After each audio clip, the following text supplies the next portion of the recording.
Seigneur éternel Dieu de grâce, nous voulons bénir ton saint nom encore pour cette journée nouvelle où tu nous as renouvelé ton souffle de vie. Seigneur, nous savons que nous n'avons pas mérité cela, mais il t'a plu de nous donner de pouvoir vivre encore devant ta face ce jour. Père, nous voulons te témoigner notre reconnaissance encore de ce que tu as fait de nous des créatures nouvelles, que tu nous as attirés à toi et que tu nous as donné, Seigneur Dieu Tout-Puissant, l'assurance de la vie éternelle en Jésus-Christ.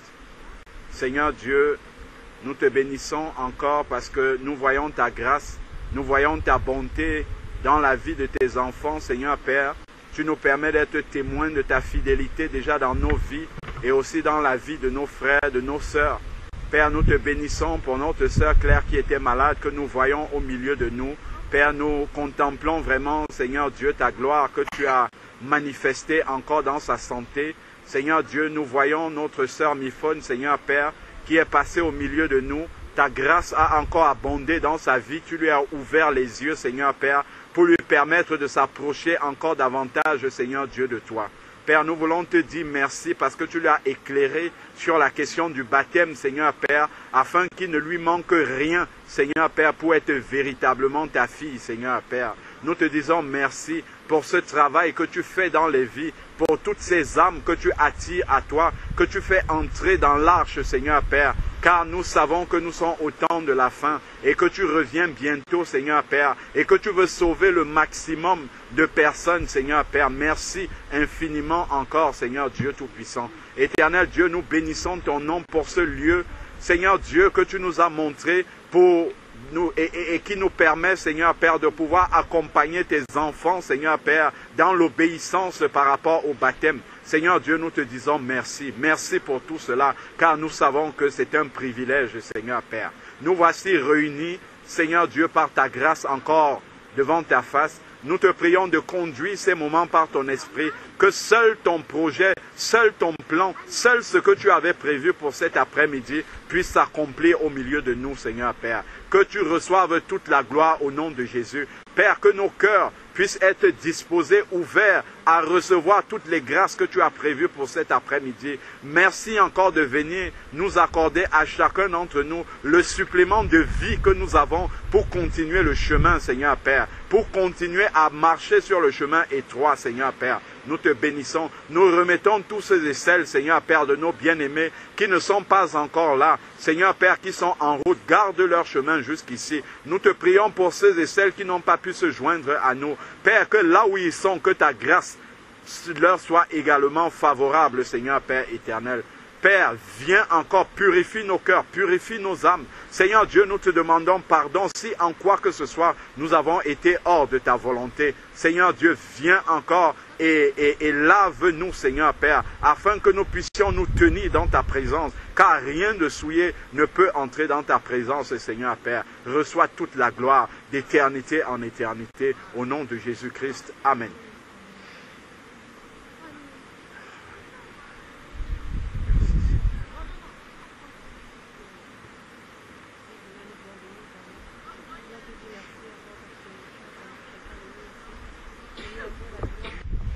Alors, on va attendre que les autres viennent pour procéder au baptême. Il y a le frère Georges qui doit arriver et la sœur Christiane. Alors Céline, toi tu es née de nouveau déjà? Oui. Tu es née de nouveau, gloire à Dieu. Ça fait longtemps que tu as rencontré Jésus-Christ? Un peu plus de 2 ans. Un peu plus de 2 ans, d'accord, ok. Donc tu as expérimenté la nouvelle naissance en passant par la repentance et par le baptême d'eau par immersion. D'accord, ok, ben, gloire à Dieu. Que Dieu soit béni. Et depuis ce temps-là, tu as vraiment constaté un changement dans ta vie, une transformation totale, radicale dans ta vie. Ben, que Dieu soit béni. Et tu as une communion fraternelle des frères et sœurs qui sont nés de nouveau, avec qui tu persévères. C'est important, ouais, c'est vraiment important de pouvoir se tenir avec des frères et sœurs qui ont expérimenté la même chose que toi. Parce que c'est ça qui va te permettre vraiment de pouvoir tenir ferme. Parce qu'il y a des moments où spirituellement ça va, on est debout. Il y a des moments où on est plus affaibli. parce que dès qu'on on sort de la main de l'ennemi, parce qu'avant on était esclaves de l'ennemi. Donc le Seigneur Jésus nous a délivrés de là, et dès cet instant, dès qu'il nous sort de la main de l'ennemi, on entre en combat directement. L'ennemi se déchaîne contre nous. Donc dès l'instant que nous sommes dans ce combat-là, il va y avoir des jours où on sera dans la foi, on sera fort, et d'autres jours où l'ennemi aura réussi à nous frapper quelque part où ça nous fait mal, et pendant qu'on a mal comme ça, il y aura une baisse de régime. Et dans cette baisse de régime-là, justement, la communion des frères, des sœurs, c'est ça qui va nous soutenir vraiment, parce que le Seigneur va toujours permettre qu'au milieu des bien-aimés que tu fréquentes, qu'il y en ait un qui soit debout pour t'exhorter, pour te soutenir, et ça va t'aider à traverser des moments difficiles comme ça. Donc c'est pour cette raison, en tout cas c'est une des raisons déjà pour lesquelles la communion fraternelle est vraiment importante. Et ça on peut le voir même avec le Seigneur Jésus. Dès qu'il a commencé son ministère, quand il a été baptisé par Jean-Baptiste, il est parti, en tout cas il a été conduit par l'Esprit de Dieu dans le désert, où il a été tenté par Satan, ainsi de suite. Et dès qu'il est sorti de là, il aurait pu commencer à prêcher directement, mais ce n'est pas ça qu'il a fait. Il est d'abord allé vers Pierre, vers André, son frère, il les a appelés. Ça, c'est le début de la communion fraternelle. On voit vraiment que dès la sortie des eaux du baptême, c'est ça que le Seigneur recommande. Donc, il est parti, il était avec Pierre, André, son frère. Tout de suite, après, il a appelé Jacques et puis Jean. Donc, on voit que tout de suite, il est entré, il s'est d'abord mis dans la communion fraternelle pour commencer à apporter aux autres. Et c'est ça aussi qu'il nous demande. Quand on voit le début de l'Église maintenant, c'est dans Actes chapitre 2, lorsque Pierre, le jour de la Pentecôte, a prêché et que les cœurs ont été touchés. Ensuite, les cœurs qui ont été touchés se sont repentis. Ils sont passés dans les eaux du baptême. Il y a eu près de 3000. Et immédiatement, le verset qui suit après, c'est Acte 2, verset 42. C'est écrit, ils persévéraient dans l'enseignement des apôtres, dans la communion fraternelle, dans la fraction du pain et dans les prières. On voit que ça suit immédiatement, en fait, la conversion. Donc, rarement, on ne voit dans la parole de Dieu quelqu'un qui naît de nouveau et puis, à part l'eunuque éthiopien qui part comme ça tout seul, mais généralement, le Seigneur, tout de suite, dès que tu nais de nouveau, il y a besoin en fait d'être au milieu de ceux qui ont vécu la même chose que nous. Ça nous permet d'être même plus forts vis-à-vis, parce que quand on vient de naître, en tout cas même après qu'on soit né de nouveau, quand on est au contact de ceux qui n'ont pas le Seigneur pendant... on passe tous plus de temps avec ceux qui ne connaissent pas le Seigneur, nos collègues déjà, nos camarades de classe, nos familles. Donc on passe plus de temps avec des gens qui ne connaissent pas Dieu à longueur de journée. Donc on est pollué par tout ce que nous entendons, on est pollué par tout ce que nous voyons dans la société. Dehors, regardez les affiches qui sont dans le métro, dans les bus, tout ça en fait, c'est l'ennemi.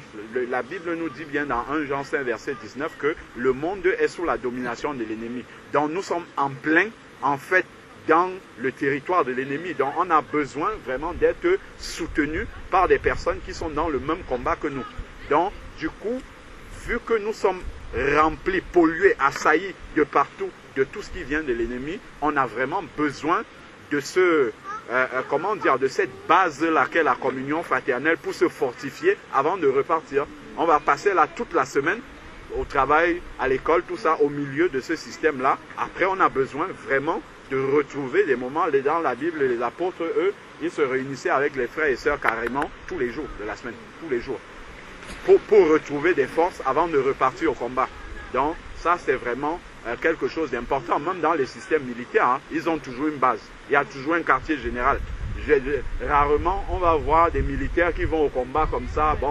Ils sont tout le temps au combat sans avoir une base où ils se retrouvent ensemble. Ils essayent de faire le bilan de tout ce qu'ils ont déjà, toutes les actions qu'ils ont déjà opérées sur le terrain, et ils essayent de voir qu'est-ce qui ne va pas, qu'est-ce qu'il y a à corriger. Ils se redonnent un nouveau plan et ils repartent.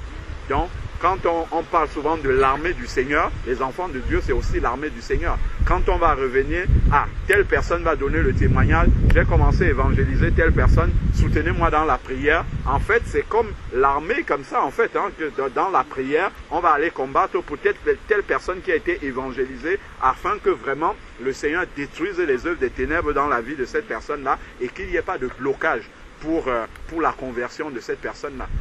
Et pour ça, on a vraiment besoin de la communion fraternelle, parce que tout seul, en fait, on ne sera pas efficace vraiment comme le Seigneur veut que nous puissions l'être.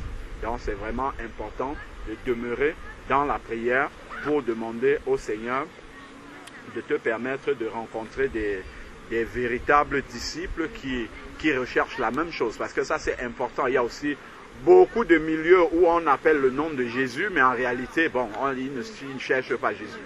Voilà.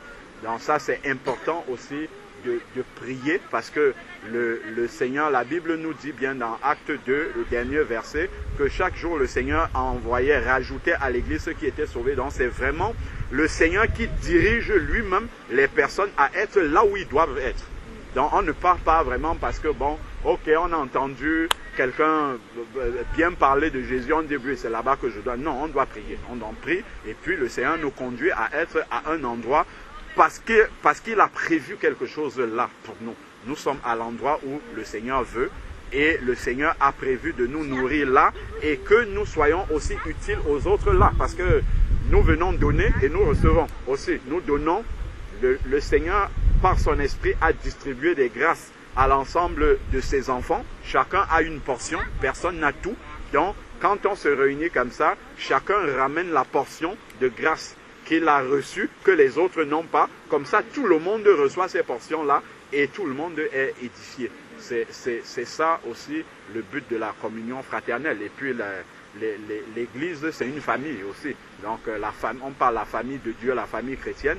Et la famille doit se réunir aussi pour pouvoir s'encourager les uns les autres. Donc, tout ça là, c'est un sujet de prière important. C'est très important d'être né de nouveau, mais la communion fraternelle, tout de suite derrière. Une fois qu'on est né de nouveau, juste après, ce qui suit, c'est qu'il faut obéir au baptême. Une fois qu'on a obéi au baptême, maintenant la communion fraternelle. Tant qu'on n'a pas encore de solution du Seigneur par rapport à ça, il ne faut pas dormir. Il ne faut pas rester à la maison, regarder YouTube et dire ok c'est bon je suis. Non, ça c'est pas la volonté de Dieu. Il faut vraiment rechercher, prier le Seigneur, que le Seigneur te permette d'avoir des frères et sœurs physiquement comme ça, avec qui tu vas te réunir, qui vont porter tes fardeaux avec toi, de qui tu vas porter aussi les fardeaux. Tout ça, c'est comme ça vraiment que le Seigneur, même les talents que le Seigneur a déposés en toi, que ce soit vraiment les fardeaux d'intercession, ainsi de suite, ça se révèle parce que tu as des choses à faire pour le Seigneur. Mais si tu es assis chez toi, les soucis, les fardeaux du royaume de Dieu ne vont pas venir te trouver là-bas. Non, il faut écouter les enfants de Dieu parler et savoir quels sont les sujets de prière, quelles sont les préoccupations des uns des autres, ainsi de suite, pour pouvoir porter ces fardeaux-là.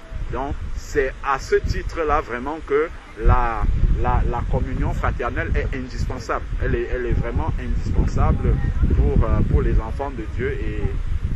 Et ça, il ne faut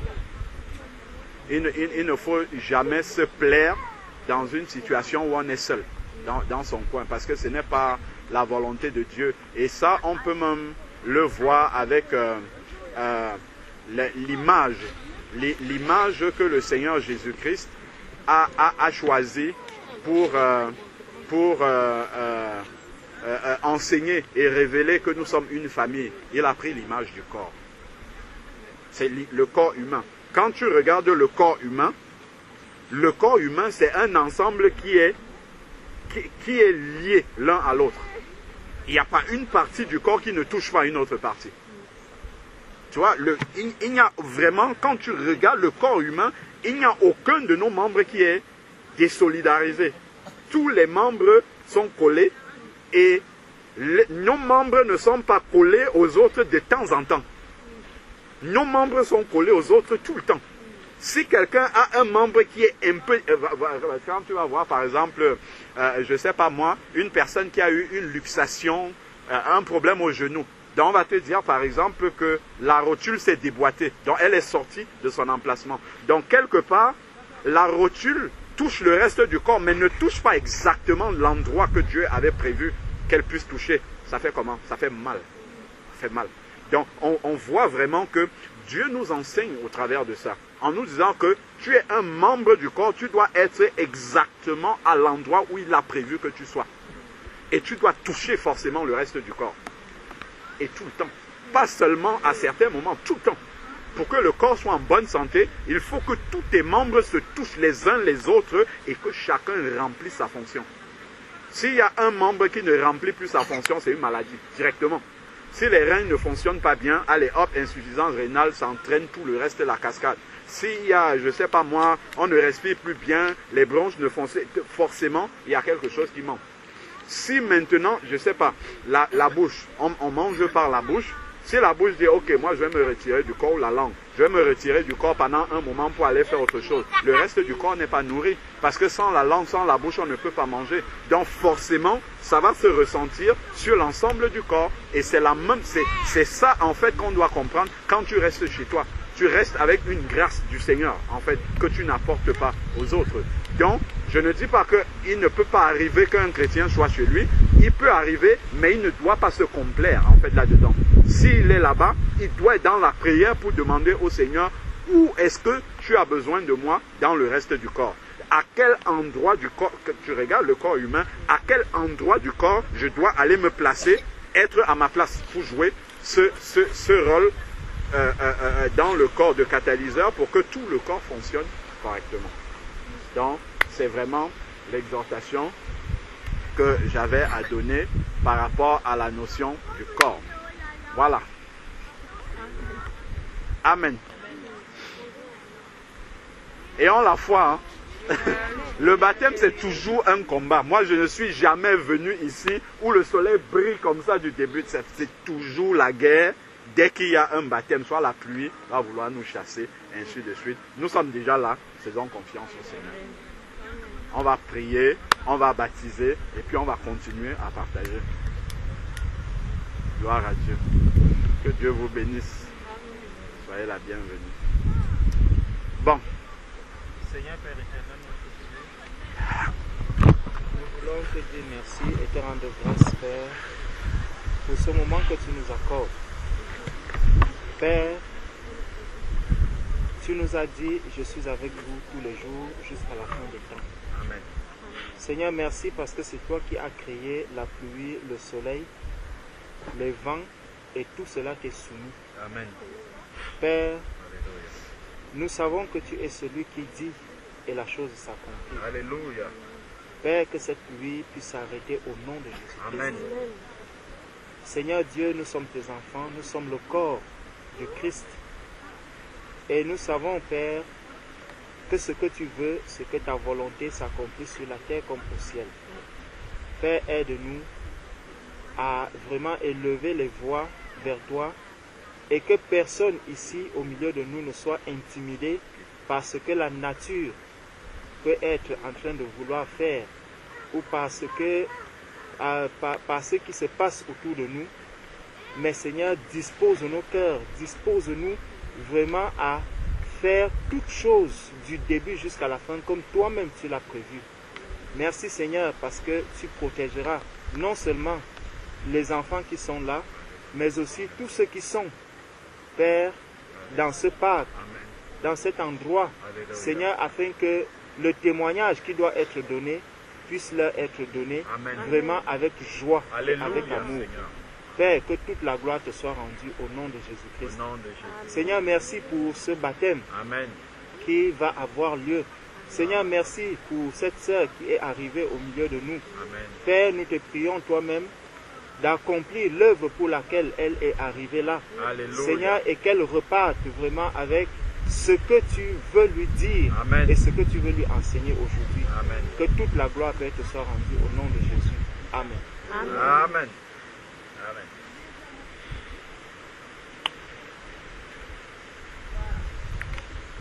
Bon, nous, on avait déjà écouté le témoignage de Miphone. Pour rappel, je crois que tout le monde est passé dans les eaux du baptême déjà ici, à part toi. Le baptême est un engagement public de sa foi. Et c'est aussi vraiment le témoignage public de ce que Jésus a fait dans ta vie de manière particulière, parce que c'est ça en fait qui va t'accompagner pendant toute ta marche chrétienne. C'est vraiment ce moment de la rencontre là. Quand on voit par exemple dans Jean chapitre 4, la Samaritaine, quand elle a rencontré Jésus-Christ, ce contact là avec Jésus, ce qui s'est passé à ce moment-là. Jésus va parler avec elle, donne-moi de l'eau, ainsi de suite. Après, il va arriver au niveau, va appeler ton mari, et puis elle va dire, je n'ai pas de mari. Il va dire, oui, tu as eu un mari, celui avec qui tu es n'est pas le tien. Et c'est sur cette rencontre-là qu'elle dépose sa cruche et qu'elle va témoigner Jésus-Christ. Elle va dire, j'ai rencontré quelqu'un qui m'a dit tout ce que j'ai fait. Donc, on voit vraiment que c'est le moment de cette rencontre-là qui est la base même, en fait, de sa vie chrétienne. Donc, pour nous également, le témoignage de notre rencontre avec Jésus-Christ, ce qui nous a attirés à lui est vraiment quelque chose que nous devons toujours savoir, que nous ne devons jamais oublier. Même après 35 ans de vie, que nous devons toujours nous souvenir où est-ce que ça avait commencé. Parce que c'est avec ça, en fait, que nous allons pouvoir parler de Jésus aux autres. Puisqu'on va d'abord commencer, avant de dire à quelqu'un, Jésus peut faire ça, ça, ça, ça dans ta vie, il a fait ça pour moi déjà. J'étais ceci. Maintenant, je suis devenu ça par la grâce du Seigneur. Et je sais que si je suis devenu ça, et que c'est la main de Jésus qui l'a fait pour toi aussi, il peut le faire. Et c'est comme ça, en fait, que les gens commencent à être touchés par la grâce de Dieu, parce qu'ils voient le résultat dans la vie de celui qui leur parle, de Jésus-Christ. Ils voient le résultat de ce que c'est d'être un enfant de Dieu. Mais si on vient simplement, on ouvre sa Bible et puis on parle de manière théorique comme ça là de Jésus-Christ, sans qu'il n'y ait l'impact de sa propre vie dans ce que nous disons, en fait, ça ne va pas toucher les gens. Parce que ça sera comme si, bon, on parle de quelque chose qui est lointain, en fait. Parce que Dieu est dans le ciel, mais il agit sur la terre au travers de nous. Et celui qui ne connaît pas Jésus-Christ a besoin, parce qu'il n'est pas encore né de nouveau. Donc, il ne voit pas les choses avec les yeux de l'esprit comme nous. Donc, il veut voir les choses physiques. Il veut avoir des témoignages concrets. Il veut avoir des choses pratiques que Jésus a fait sur la terre, dans la vie des personnes qui sont comme lui, de chair et de sang, pour être touchés. Donc, c'est pour cette raison-là que Jésus, par exemple, quand il va dire, avant d'aller au ciel, il va dire à ses disciples, ne vous éloignez pas de Jérusalem, mais restez. Car la promesse va arriver, le Saint-Esprit, la puissance de Dieu va arriver, et il dit la première chose qui va suivre l'arrivée du Saint-Esprit, il dit, et vous serez mes témoins. Et vous serez mes témoins. Donc, vous allez témoigner de mon nom, de ce que j'ai fait à d'autres personnes. Donc, ça là, c'est aussi vraiment, on parlait de la communion fraternelle. Donc, juste derrière la communion fraternelle, c'est ça qui va suivre. Je me fortifie dans la communion fraternelle, mais ce n'est pas non plus pour rester tout le temps uniquement dans la communion fraternelle. Donc, la communion fraternelle, c'est comme le quartier général de l'armée. Donc, une fois qu'on a prié ensemble, on a déposé les plans de guerre, ainsi de suite, après, maintenant, il faut aller au combat. Au combat, là, c'est aller au contact des gens qui ne connaissent pas Jésus. C'est de témoigner partout où nous sommes, que nous soyons au travail, tout ça, que l'on puisse voir la manière dont nous vivons, que c'est différent de nos collègues qui ne connaissent pas Jésus. Je ne sais pas, moi, nous sommes dans la rue, quelqu'un nous insulte, on ne répond pas. Tout ça, en fait, c'est la guerre déjà. C'est la guerre contre l'ennemi. Et donc, on doit être conscient, en fait, de ça. Et tout ce travail-là va partir en fait de ce que Jésus a fait pour nous dès le début. C'est ça qui va nous fortifier. Donc, si vraiment tu veux nous donner ton témoignage personnel de ce que le Seigneur a fait et qui te pousse aujourd'hui à vouloir passer dans les eaux alors qu'il pleut là maintenant. Je crois que je crois que même tous ceux qui sont ici vont être tellement scandalisés que tu passes dans les eaux là alors qu'il pleut. Donc il faut, pour que vraiment ça ait un sens, il faut que ce que tu nous dises qui te motive alors qu'il pleut, de ne pas changer d'avis, il faut que ça en vaille la peine. Hein? Si ça n'en vaut pas la peine, je vous assure qu'on va chercher un abri là-bas, on reste tous sous l'abri, et puis on prie, on rentre. Mais que ça vaille la peine que nous descendions là, ça glisse. Hein? On va descendre, il pleut, on va te plonger dans les eaux du baptême. Il faut que nous-mêmes qui allons faire ça, que nous sachions que ça vaut la peine de prendre autant de risques de descendre. Hein? Et que nous n'allons pas descendre faire juste un bain. Parce que si c'est juste un bain, bon, ça c'est pas... Je crois que les sœurs peuvent t'aider. Vous allez trouver un baignoire quelque part, les sœurs vont te laver et puis c'est terminé. Mais s'il faut que nous on descende là-bas, il faut vraiment que nous soyons encouragés et que nous sachions que non, ça vaut la peine. Ça vaut la peine de descendre là-bas dans ce temps-ci qui est un peu... qui est pluvieux, de pouvoir le faire. Que Dieu te bénisse. Amen. Ce qu'il a fait dans ta vie. Et quand on t'entend t'exprimer sur ce que le Seigneur a fait pour toi, là on sent vraiment qu'il y a quelque chose qui s'est passé dans ta vie. Et il y a vraiment, parce que quand Christ vient dans une vie, il va bousculer tout. C'est-à-dire que ça, en fait, une vie qui a reçu Christ ne peut pas rester monotone. Elle ne peut pas être comme avant. C'est pas possible. Et c'est là qu'on reconnaît vraiment que la main du Seigneur a touché une vie. Et dans tout ce que tu as apporté dans ton témoignage, on sent vraiment que il y a eu le cœur d'abord qui a été fermé, comme le Seigneur dit dans Apocalypse chapitre 3 verset 20. Il dit, je me tiens à la porte et je frappe. Donc, le Seigneur a frappé à la porte de ton cœur plusieurs fois, de plusieurs manières, ainsi de suite. Mais le Seigneur, dans ce même verset-là, quand il frappe, il n'entre pas. Il ne vient pas, je frappe et puis j'ouvre la porte, j'entre, je m'installe. Non, il ne fait pas ça. Quand il frappe, il attend.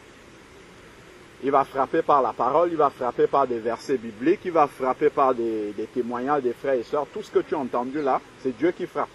Il frappe à la porte du cœur, mais il attend.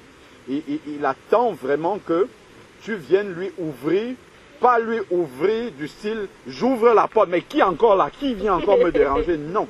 Si on ouvre la porte comme ça au Seigneur, il va toujours rester à la porte et puis il va nous regarder, il attend.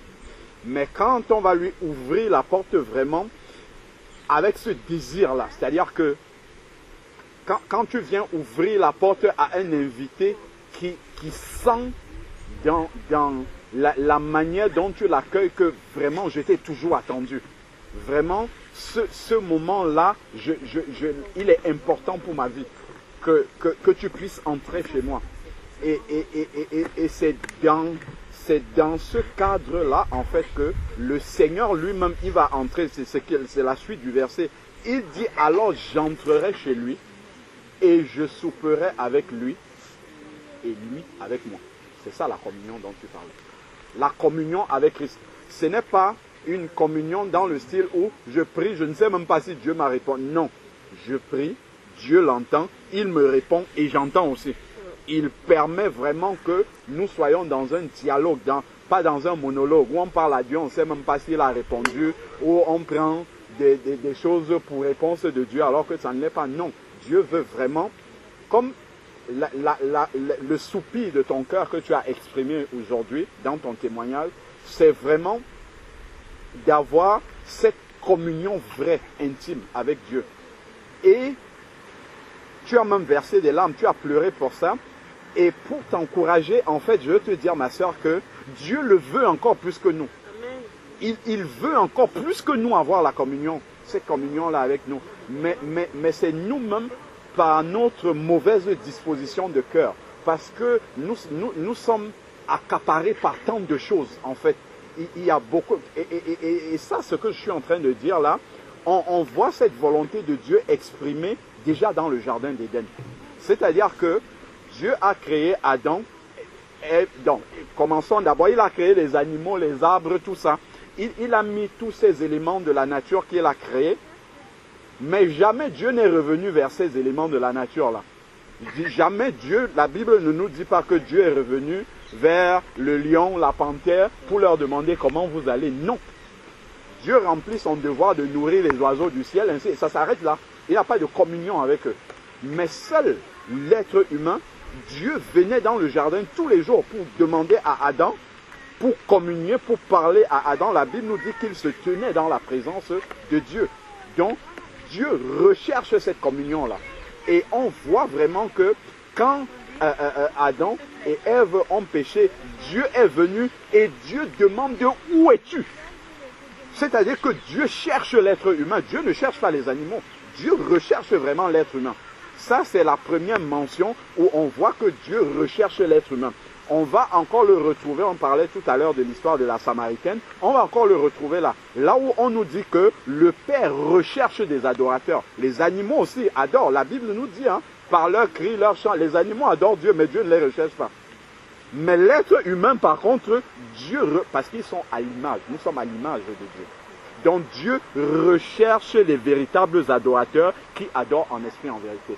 Donc on voit que Dieu veut avoir cette communion-là avec les êtres humains.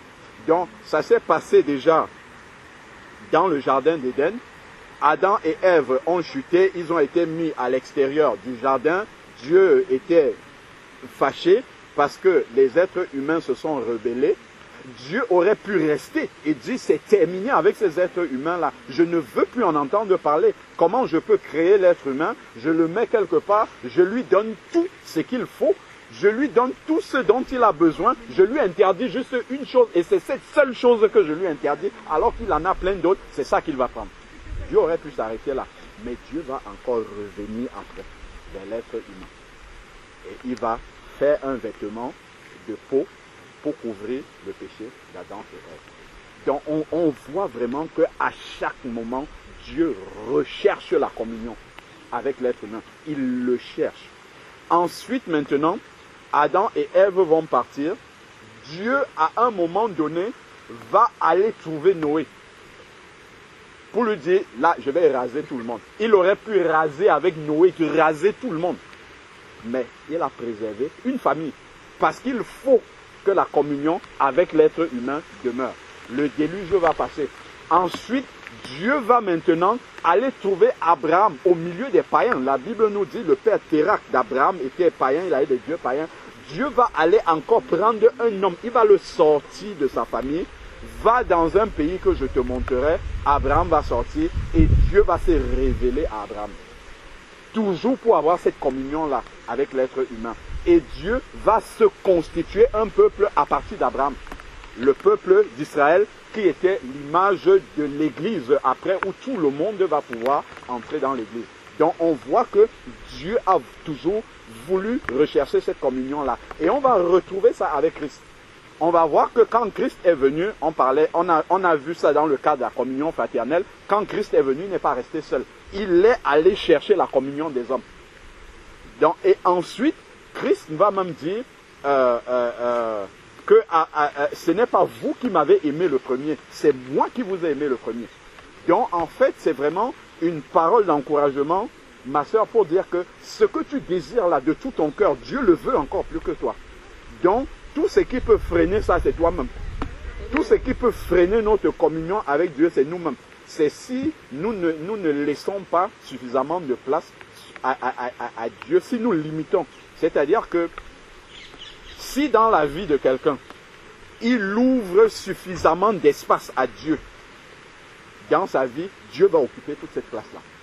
Si on ouvre peu, il occupe le peu de place qu'on lui donne. Si on ouvre beaucoup, il occupe beaucoup. Donc voilà pourquoi tu vas trouver certains chrétiens, ils disent qu'ils sont chrétiens, mais ils s'ennuient. Ils s'ennuient dans la vie de Christ, ils ne savent pas ce qu'ils vont faire. Parce qu'en fait, il y a beaucoup de choses qui étouffent l'épanouissement. En fait, je ne dis pas qu'ils n'ont pas reçu Christ, il y en a qui ont vraiment reçu Christ. Mais Christ est étouffé dans leur vie. Donc, il n'y a pas suffisamment d'épanouissement spirituel.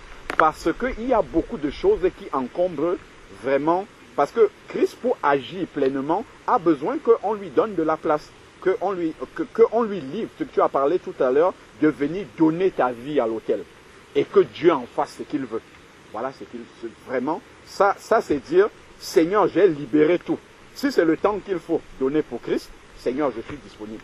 Voilà, occupe mon temps comme il faut, pour que je sois à ta disposition. Si tu me dis, va à tel endroit, parce qu'il y a telle personne qui a besoin de prière là-bas, Seigneur, je suis prêt à aller. Même s'il faut que je fasse 2 heures de transport pour aller prier pour une sœur, je suis prêt à aller. Et quand tu vas te lever pour aller, maintenant dans l'obéissance comme ça, tu vas arriver, c'est une simple prière que tu partais faire, tu vas voir des miracles s'accomplir. Quelqu'un qui avait le cancer qui va être guéri, tu vas dire, mais Seigneur, comment est-ce que c'est possible? Ah oui, c'était en toi. Mais comme tu étais chez toi, tu t'occupais de ta petite vie, tu te lèves, tu vas, tu fais tes courses, tu reviens, tu restes là. Ben jamais tu ne vas expérimenter cette dimension-là. Si le Seigneur a besoin, je ne sais pas moi, que tu te lèves la nuit pour prier pour telle personne, tout, en fait, ou bien que tu abandonnes telle chose, quand tu vas laisser peut-être la télévision, ton oreille sera plus sensible à la voix de Dieu au moment où tu étais occupé à regarder tes émissions. Voilà, ce sont des choses vraiment précises, pratiques comme ça. Plus on va faire de l'espace dans notre vie au Seigneur, plus il va occuper pleinement cet espace-là. Ce n'est pas que Dieu ne veut pas. Dieu veut pleinement avoir cette communion-là avec nous. Maintenant, il ne faut pas oublier que Dieu est un Dieu saint. Donc, pour que Dieu puisse s'épanouir dans une vie, Dieu s'épanouit dans la sainteté. C'est-à-dire qu'il faut qu'on lui ait préparé le terrain, déjà par la repentance. Donc, c'est pour ça qu'il faut la repentance avant, pour que ça soit nettoyé pleinement et que Dieu ne trouve pas... Donc, bien sûr, il y a des choses qu'on va oublier. Bien sûr, il y a des choses au moment de la repentance, on n'est pas encore éclairé. Plus on va avancer dans le Seigneur, plus on va... Ah oui, tiens, même ça c'était un péché. Ok Seigneur, je demande pardon et j'abandonne. Donc, ça, il faut... C'est une question de foi maintenant. Parce que tu as dit, mes frères, priez, on va prier. Ça, il n'y a pas de problème, on va prier. Mais maintenant, en fait, il faut que tu aies la foi dès le début, que Dieu désire cette communion-là plus que toi-même.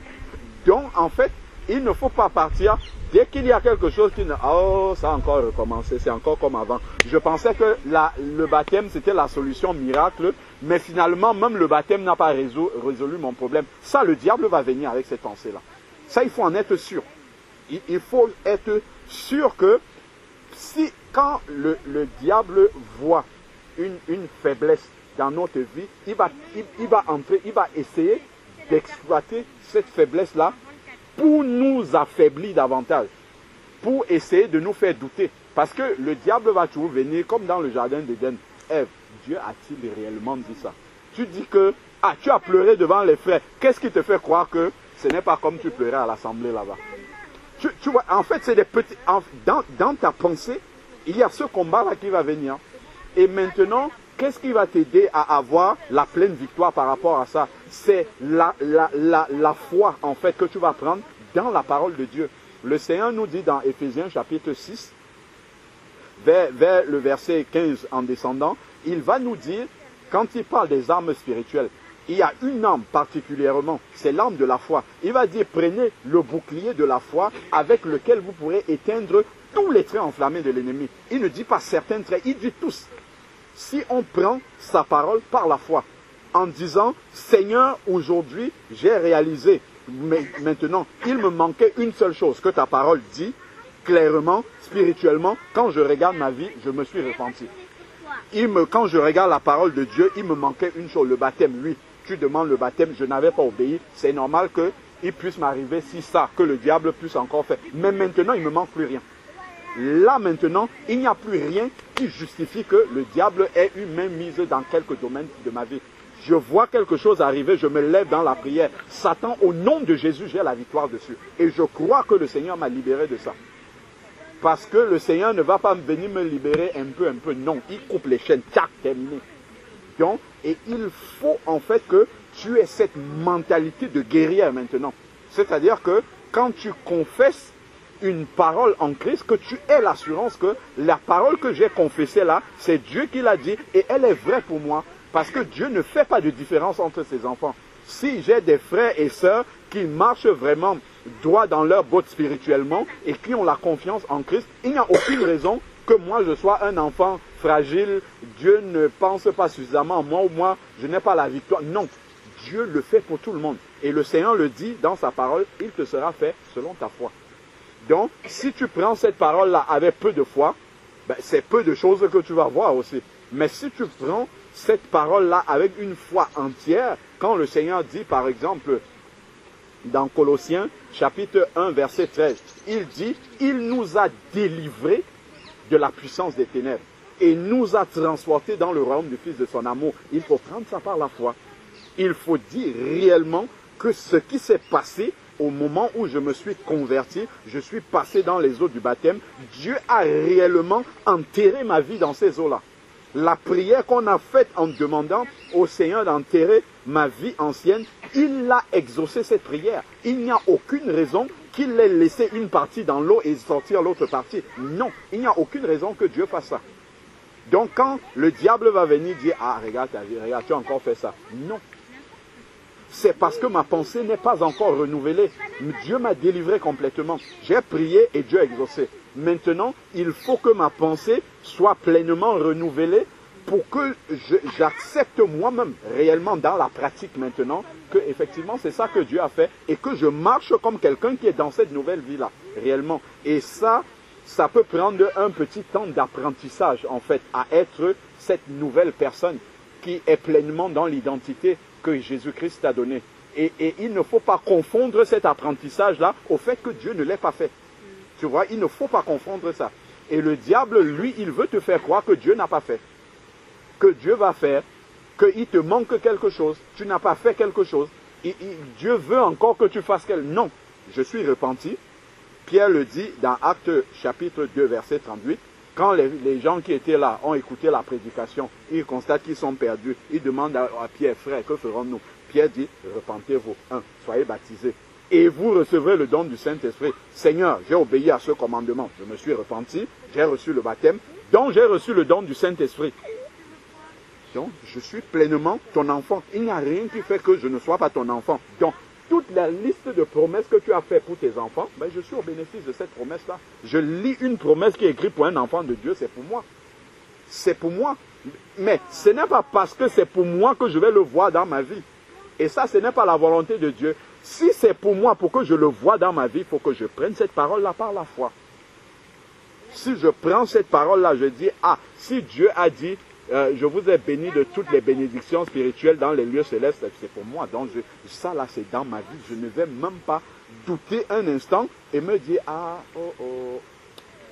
pour moi, je suis particulier. Parce que j'ai eu ça d'abord dans ma vie d'avant, donc même dans ma nouvelle vie, ça va prendre du temps pour que ça parte. Non, le Seigneur n'a pas besoin de prendre du temps. On a le cas d'un magicien dans la Bible, Simon le magicien, dans Actes chapitre 8. Il faisait la magie, il étonnait toute la ville de Samarie. Mais quand Philippe est venu prêcher l'évangile, il n'y a pas eu un évangile particulier pour Simon. C'était le même évangile qu'on prêchait à tout le monde que Simon a eu. C'était la même démarche de conversion que tout le monde. Il a écouté la parole, il a été repenti. Les apôtres disent abandonner les œuvres des ténèbres. Acte 19, 19, tous ceux qui avaient pratiqué les arts magiques venaient déposer là les livres de magie qu'ils avaient utilisés. Ça, c'est l'image de notre repentance où on dépose tout. Si on a gardé des choses, on était catholique ou tout ça, c'est pas ton cas. On dépose tout, c'est terminé, c'est brûlé. Dès cet instant-là, Simon était un converti comme tous les autres. Et les apôtres ne le considéraient pas comme étant différent parce qu'il a été magicien avant. Non. Dès qu'il a péché, il a voulu demander qu'on lui donne aussi le don du Saint-Esprit, de prier pour les personnes et qu'ils obtiennent le Saint-Esprit. Pierre n'a pas dit, ah oui, toi tu étais un magicien, donc c'est normal, c'est progressivement que le Seigneur va accomplir la nouvelle vie en toi. Non, Simon lui dit, répands-toi. Ça aurait été un autre chrétien qui n'a pas eu une vie aussi obscure, aussi ténébreuse que Simon. Pierre lui aurait dit exactement la même chose. Donc, dès l'instant où on est repenti, on est venu, on est passé dans les eaux du baptême, on n'est pas un moindre chrétien que les autres. Donc, il faut prendre vraiment cette nouvelle vie-là pleinement par la foi et ne jamais te dire que non, pour moi, il faut vraiment qu'on prie beaucoup pour que les promesses de Dieu s'accomplissent. Non, les frères et sœurs vont prier pour toi, mais ton cas est exactement comme n'importe lequel, peu importe la vie que tu as eue avant. Tu vois? Donc, il faut déjà partir sur cette base-là et te dire, bon, maintenant, il me manquait une obéissance. Je n'étais pas passé par les eaux du baptême. Dès l'instant maintenant que j'aurai pleinement obéi au Seigneur, tout va s'accomplir pour moi. Je suis libéré réellement de tout. Parce que Dieu dit. Ce n'est pas parce qu'on aura beaucoup prié. Parce que Dieu dit que je vous ai délivré de la puissance des ténèbres. L'acte de condamnation qui était écrit contre moi, Colossiens le dit, a été détruit, cloué à la croix. C'est resté à la croix. Je le prends pleinement par la foi. Et ça, en fait, le combat spirituel que tu vas avoir, que nous tous nous avons, c'est dans la tête. Quand le malin va venir avec les autres, les pensées mauvaises, essayer de te faire culpabiliser par rapport à tel, souvent les souvenirs de quelque chose que tu faisais dans ta vie, que peut-être par inadvertance, tu n'étais pas attentif, tu es tombé dans quelque chose que tu faisais avant, tout de suite la culpabilité va venir. Le diable, il aime les moments comme ça. Il va venir avec plein de pensées de culpabilité. Les enfants, revenez ici. Oui, vous allez, les petits, restez. Tout le monde ne va pas en même temps. Donc, les pensées de culpabilité vont revenir. Et il faut savoir comment gérer ces pensées-là. C'est ça le combat spirituel. Quand ces pensées de culpabilité vont venir, ce que tu dois faire maintenant, donc ça vaut pour nous tous, hein, parce que nous sommes plongés dedans tous les jours. Quand ces pensées de culpabilité vont venir, comment on fait? C'est comme Jésus a fait dans le désert. Il a écrit ceci. C'est comme ça qu'il a répondu. Il a répondu par la parole. Et il répondait avec une foi pleine et entière dans la parole qu'il disait. Satan, il est écrit, tu adoreras le Seigneur ton Dieu et tu le serviras lui seul. Point à la ligne. Satan, il est écrit, tu ne te nourriras pas seulement de pain, mais de toute parole qui sort de la bouche de l'Éternel. Point à la ligne. Satan, il est aussi écrit, tu ne tenteras pas l'Éternel ton Dieu. Point. Donc, et c'est comme ça, en fait, que nous remportons ce combat spirituel par la foi. Quand les mauvaises pensées viennent, quand les pensées de doute viennent, quand les pensées de je me considère maintenant faible, je sens que ça ne va pas, ainsi de suite, c'est par la confession de la parole de Dieu. Seigneur, j'ai fait ce qu'il y avait à faire, je sais que tes paroles sont oui et amen. Maintenant, dans ma vie, elles sont accomplies et je demeure là-dedans. Et tu verras comment tu vas marcher non seulement dans cette pleine assurance, cette pleine victoire pour toi-même, mais en plus tu seras tellement affermi dans cette victoire que tu auras suffisamment de force spirituelle pour exhorter d'autres aussi qui sont dans des situations de faiblesse. Et c'est ça que Dieu veut. Que chacun de ses enfants puisse arriver à ce stade-là où il est suffisamment, spirituellement fort, en forme, qu'il peut aussi soutenir ceux qui sont dans un état de faiblesse. Donc, c'est vraiment cette victoire-là que je t'encourage à prendre aujourd'hui par la foi et vraiment de partir avec cette victoire-là complètement,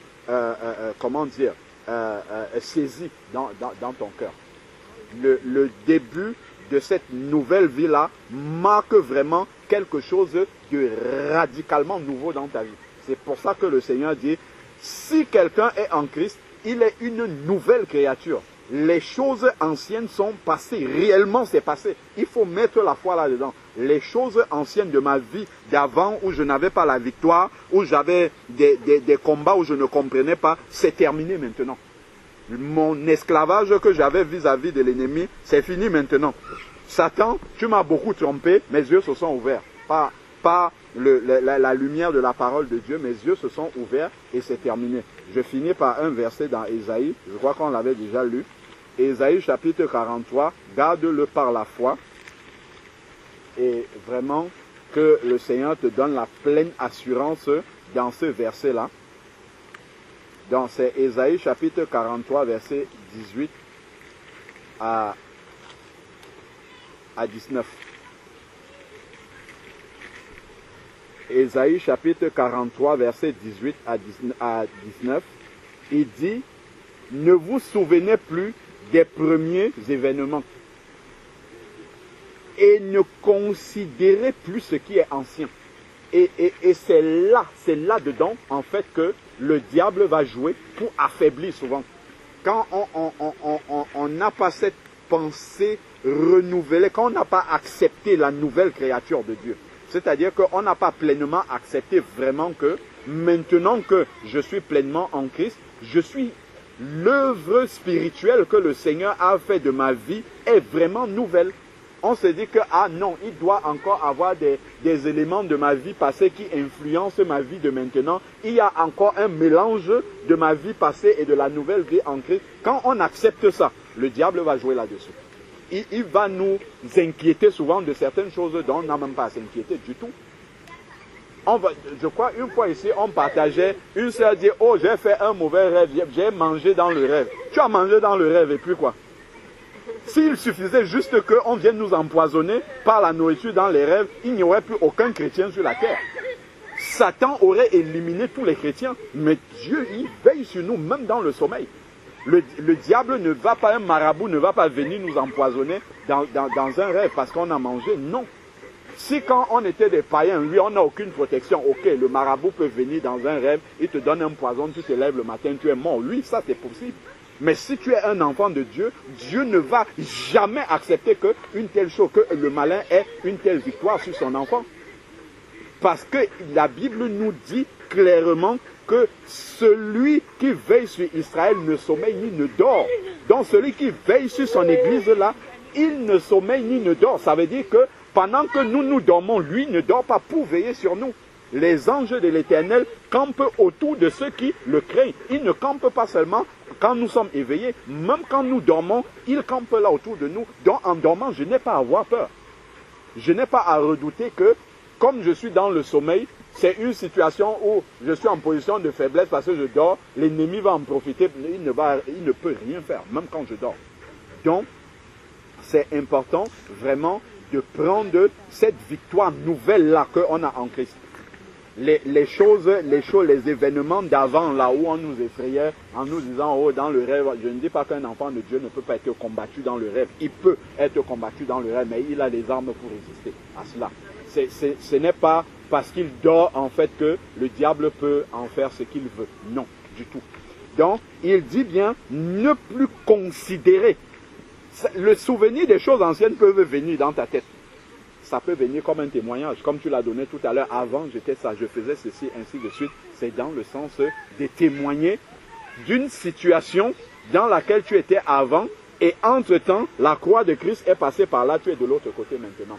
Là, les événements anciens de notre vie ont toute leur force d'édification de d'autres personnes. Mais par contre, on ne doit plus se souvenir de ces événements-là dans le sens de s'apitoyer. Oh, vraiment, avant j'étais comme ça, je pensais qu'en venant en Christ, ça allait changer, mais je suis toujours comme ça.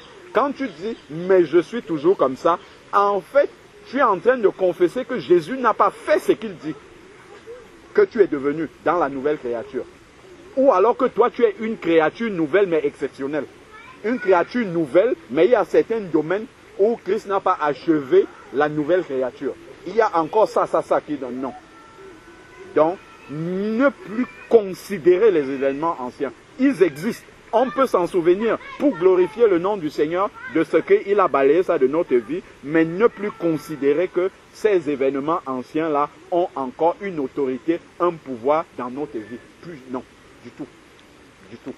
Parce que nous sommes une nouvelle créature, même les liens familiaux, les liens ancestraux, tout ce qu'on dit là, le Seigneur a coupé ça et il nous a greffé dans la nouvelle famille, en Christ, en Jésus-Christ.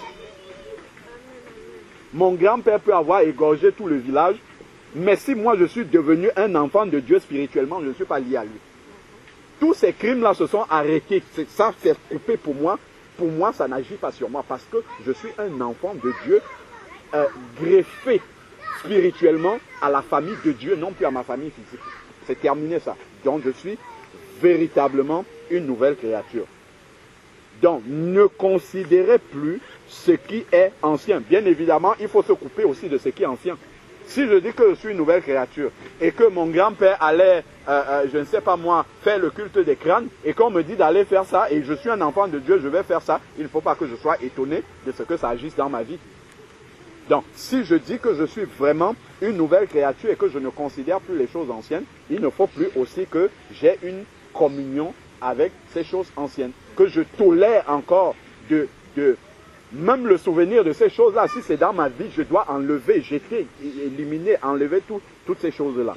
Ensuite, il dit maintenant au verset 19, « Voici, je fais une chose nouvelle. » Le nouveau n'est pas fait avec l'ancien pour Dieu. Pas du tout. S'il dit qu'il fait une chose nouvelle, c'est qu'il part vraiment de ex nihilo, donc de rien du tout, et il fait une chose totalement nouvelle. Et ce que nous lisons ici, c'est écrit, mais il faut le prendre par la foi. Il faut accepter ça là par la foi. C'est pour cela que le Seigneur nous dit bien que par la foi, le bouclier de la foi qui peut éteindre tous les traits enflammés de l'ennemi. Si j'ai pris cette parole-là par la foi, si je vois quelque chose de ma vie ancienne qui se manifeste, ok, je vais dire, ah, là, il faut que je travaille encore, mais je ne vais pas dire Dieu n'a pas tout changé. Je ne vais pas dire, ah, ça c'est encore là. Non, c'est que je n'ai pas compris que j'ai déjà la victoire sur cette chose-là. Que je peux prendre autorité pour que ça, là, cette manière de marcher qui était avant dans ma vie et qui ne glorifiait pas Dieu, je peux maintenant vivre sans cette chose-là. Je peux réussir à ne plus tomber dans ce péché-là parce que la puissance du Saint-Esprit agit en moi maintenant et je suis mort au péché. Le péché n'a plus d'autorité sur ma vie. Et je peux le confesser et avoir cette victoire parce que je crois que le péché n'a plus d'autorité sur ma vie. Mais si je dis, oh, quand je prie, Seigneur, aie pitié de moi, pauvre pécheur que je suis. Mais oui, quand je serai devant le péché, je serai désarmé. Parce que dans ma pensée, j'ai déjà admis que je suis un pauvre pécheur qui suis dans la défaite devant le péché. Mais si je dis, je confesse de ma bouche et je crois dans mon cœur, Seigneur, tu m'as délivré de la puissance du péché. Le péché qui est une puissance de mort n'a plus aucune autorité dans ma vie. Je le crois parce que ton esprit vit en moi. C'est ça qui va se manifester. Le jour où je vais tomber, je ne vais pas rester là-dessus. Je vais dire, Seigneur, pardonne-moi, je suis encore tombé, mais c'est ma responsabilité parce que je sais que j'ai tout. Tu m'as tout donné pour avoir la victoire. Seigneur, permets-moi la prochaine fois de ne plus tomber parce que je sais que je peux ne plus tomber. Parce que j'ai toutes les armes de mon côté, tu m'as équipé pour ne plus tomber. Et c'est comme ça, en fait, que on va commencer à voir la victoire dans les différents domaines de notre vie. On va voir vraiment les promesses de Dieu s'accomplir de plus en plus dans nos vies parce qu'on a pris les paroles de Dieu au mot par la foi et on n'a pas mis de doute là-dessus. Tu vois, souvent, tu vois des enfants de Dieu qui confessent la victoire, qui sont pleinement joyeux, ainsi de suite. Tu vas te dire, mais comment? On est tous ensemble, non? On est tous dans... Le frère, la sœur a aussi des combats. S'il te raconte même ses combats, tu peux dire, oula, si moi j'avais ces combats-là, je ne sais pas si je serais encore chrétien. Mais qu'est-ce qui le fait tenir? C'est parce qu'il a la foi, tout simplement. C'est parce qu'il croit que malgré tous ces combats-là, malgré même parfois il chute, il ne fait pas la volonté de Dieu, il sait quand même que Dieu a dit qu'il peut avoir la victoire. Donc s'il s'accroche au Seigneur, s'il prend appui vraiment sur Jésus, le Seigneur Jésus-Christ est le rocher inébranlable de tous les siècles. S'il s'appuie dessus, il aura la victoire complète. Et c'est ça qui l'encourage. C'est ça qui fait qu'il puisse témoigner toujours positivement. C'est ça qui fait que tu le vois toujours encouragé malgré les épreuves dans lesquelles il est. Tu vois? Donc c'est vraiment cette foi dans la parole de Dieu qui fait la différence entre les différentes, l'épanouissement spirituel entre les différents enfants de Dieu. Ça, c'est très très important, la foi dans la parole du Seigneur. Voici, je fais une chose nouvelle. Pour moi aussi, tu fais une chose nouvelle. Il dit ça pour tout le monde, mais on doit se l'approprier personnellement. Seigneur, pour moi aussi, tu as fait une chose nouvelle. Je le prends par la foi et je crois que toute chose est vraiment nouveau dans ma vie parce que tu l'as dit, c'est vrai. Parce que Seigneur, toi tu as dit ça, c'est vrai. Je le prends par la foi. Parce que tu n'es pas un homme pour mentir. Alors ensuite il dit, elle est maintenant en germe. ne la reconnaîtrez-vous pas? Le Seigneur va nous faire reconnaître dans notre propre vie quand on vient vraiment, comme tu disais tout à l'heure, sur l'autel, en lui déposant notre vie complètement, en disant Seigneur, je lâche prise, j'abandonne tout, je te laisse diriger ma vie. Nous allons reconnaître le changement dans notre vie. Nous-mêmes, nous allons témoigner qu'il y a eu ça qui a changé. Il y a eu ça qui a changé. Il y a eu ça, même dans ma pensée, même dans mon cœur. Avant, j'avais des pensées, je ne sais pas moi, d'hypocrisie, tout ça. Maintenant, quand ça vient, c'est de la haine. Je ne peux plus supporter de rester avec ça. Alors qu'avant, je tolérais ça. Ça ne me dérangeait pas. C'était ma vie normale. Maintenant, il y a quelque chose qui s'est passé. Dieu permet que nous reconnaissions nous-mêmes dans notre vie ces changements-là, pour nous encourager à aller de l'avant et se dire que quelque chose s'est passé réellement. Christ est vraiment venu dans ma vie. Donc la chose nouvelle dont il parle là, je vois vraiment les effets dans ma vie personnelle. Donc, ne la reconnaîtrez-vous pas? Je mettrai un chemin dans le désert. Ça, c'est un grand encouragement du Seigneur. C'est-à-dire que même si je me retrouve dans le désert, il n'y a rien, il n'y a que le sable et le ciel, il n'y a pas de voie où marcher, je mettrai un chemin, c'est-à-dire que même si je me trouve moi en tant qu'enfant de Dieu, dans une situation qui est sans issue pour tous les êtres humains sur la terre, Dieu peut créer une solution pour moi. Si je me retrouve dans l'impasse où tout le monde a déjà confessé que celui-ci, c'est terminé pour lui dans quelque domaine de ma vie que ce soit. Lui là, c'est terminé. Il est bloqué. Il ne peut rien faire pour sortir de cette situation-là. Il va se compromettre. C'est la seule solution. Tout le monde se compromet. Toi, tu dis, je suis un enfant de Dieu, Seigneur, ouvre-moi les portes. Le Seigneur va ouvrir une porte que personne n'a imaginé que cette porte-là existe. Cette porte-là peut être créée pour toi tout seul. Dieu peut faire changer, pour ceux qui ont des problèmes administratifs, Dieu peut faire changer une loi dans un pays pour un seul de ses enfants. Une fois que toi, tu passes par cette loi-là, tu obtiens ce qu'on doit te donner après, la loi n'existe plus. Dieu est capable de le faire. J'étais surpris encore aujourd'hui, je méditais dans Jérémie et je vois Dieu appelle Nebuchadnezzar, son serviteur. Emmanuel Macron, c'est un serviteur de Dieu, il ne sait pas. Il ne le sait pas. Il n'est pas serviteur comme nous. Mais il est au service de Dieu, c'est ça que ça veut dire. C'est-à-dire qu'il est au service de la volonté de Dieu. Si Dieu décide que ici, dans ce pays-ci, j'ai décidé qu'il va se passer ça, le président ne peut rien dire. Il ne peut que ratifier cette chose-là et ça se passera. Donc, c'est la confiance vraiment que nous devons avoir au Seigneur, que même si je suis dans une situation de désert, il ne faut pas que mes yeux soient impressionnés. Parce que c'est ça, l'essence nous renvoie une vérité qui n'est pas la réalité de Dieu. La réalité de Dieu, elle est spirituelle. Elle ne se mesure pas par les sens, ce que mes yeux voient, ce que mes oreilles entendent, ce que mes narines sentent, ainsi de suite. Ça, ce n'est pas la réalité de Dieu. La réalité de Dieu, c'est sa parole. C'est ce qu'il a dit dans sa parole. Donc, il dit, même si tu es dans le désert, ne t'inquiète pas parce que c'est désert et il n'y a rien. Il peut créer un chemin dans le désert au moment où il veut. Donc, ce n'est pas parce que c'est le désert que Dieu ne peut pas agir. Ce n'est pas parce qu'il n'y a pas d'issue que Dieu aussi est démuni. Si par exemple quelqu'un est malade, il a un cancer en phase terminale, ce n'est pas parce que les médecins ont déposé les armes que Dieu a dit son dernier mot. Non. Dans cette situation-là, où les hommes, venez ici, venez là, où les hommes n'ont plus de solution, Dieu peut venir et il crée une solution. Il crée une solution, comme je me souviens du témoignage de cette dame-là qu'on voyait sur Internet. Une dame qui était musulmane même d'abord à la base, et Dieu a accompli un miracle dans son foyer. Elle avait son mari qui la bastonnait, sa belle famille, tout ça, ainsi de suite. Mais elle restait toujours soumise comme ça de bon cœur à son mari et tout. Et après, sa belle famille la maltraitait beaucoup parce qu'elle n'avait pas d'enfant. Après, un jour, elle annonce à son mari qu'elle a un retard. Le mari commence à rigoler, il dit, attends, toi, c'est une là. Et il l'amène à l'hôpital.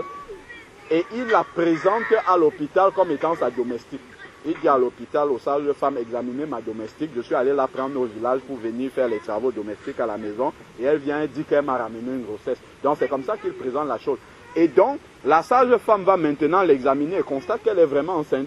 Et la sage-femme, quand elle vient parler à la femme avant que le mari ne revienne, elle lui dit, toi aussi, on te prend au village pour venir faire le travail. Toi, tu viens tomber enceinte, ça va chauffer pour toi et tout. Elle ne savait pas en fait que ça, c'est un vrai témoignage, c'est une victoire. Et donc maintenant, le mari arrive, on lui dit que, oh monsieur, vraiment, votre dame là, elle est enceinte vraiment. Le mari dit quoi? Lui, si elle est enceinte. Et qu'est-ce qui s'était passé? Quand on fait l'échographie, la femme n'avait pas de trompe du tout.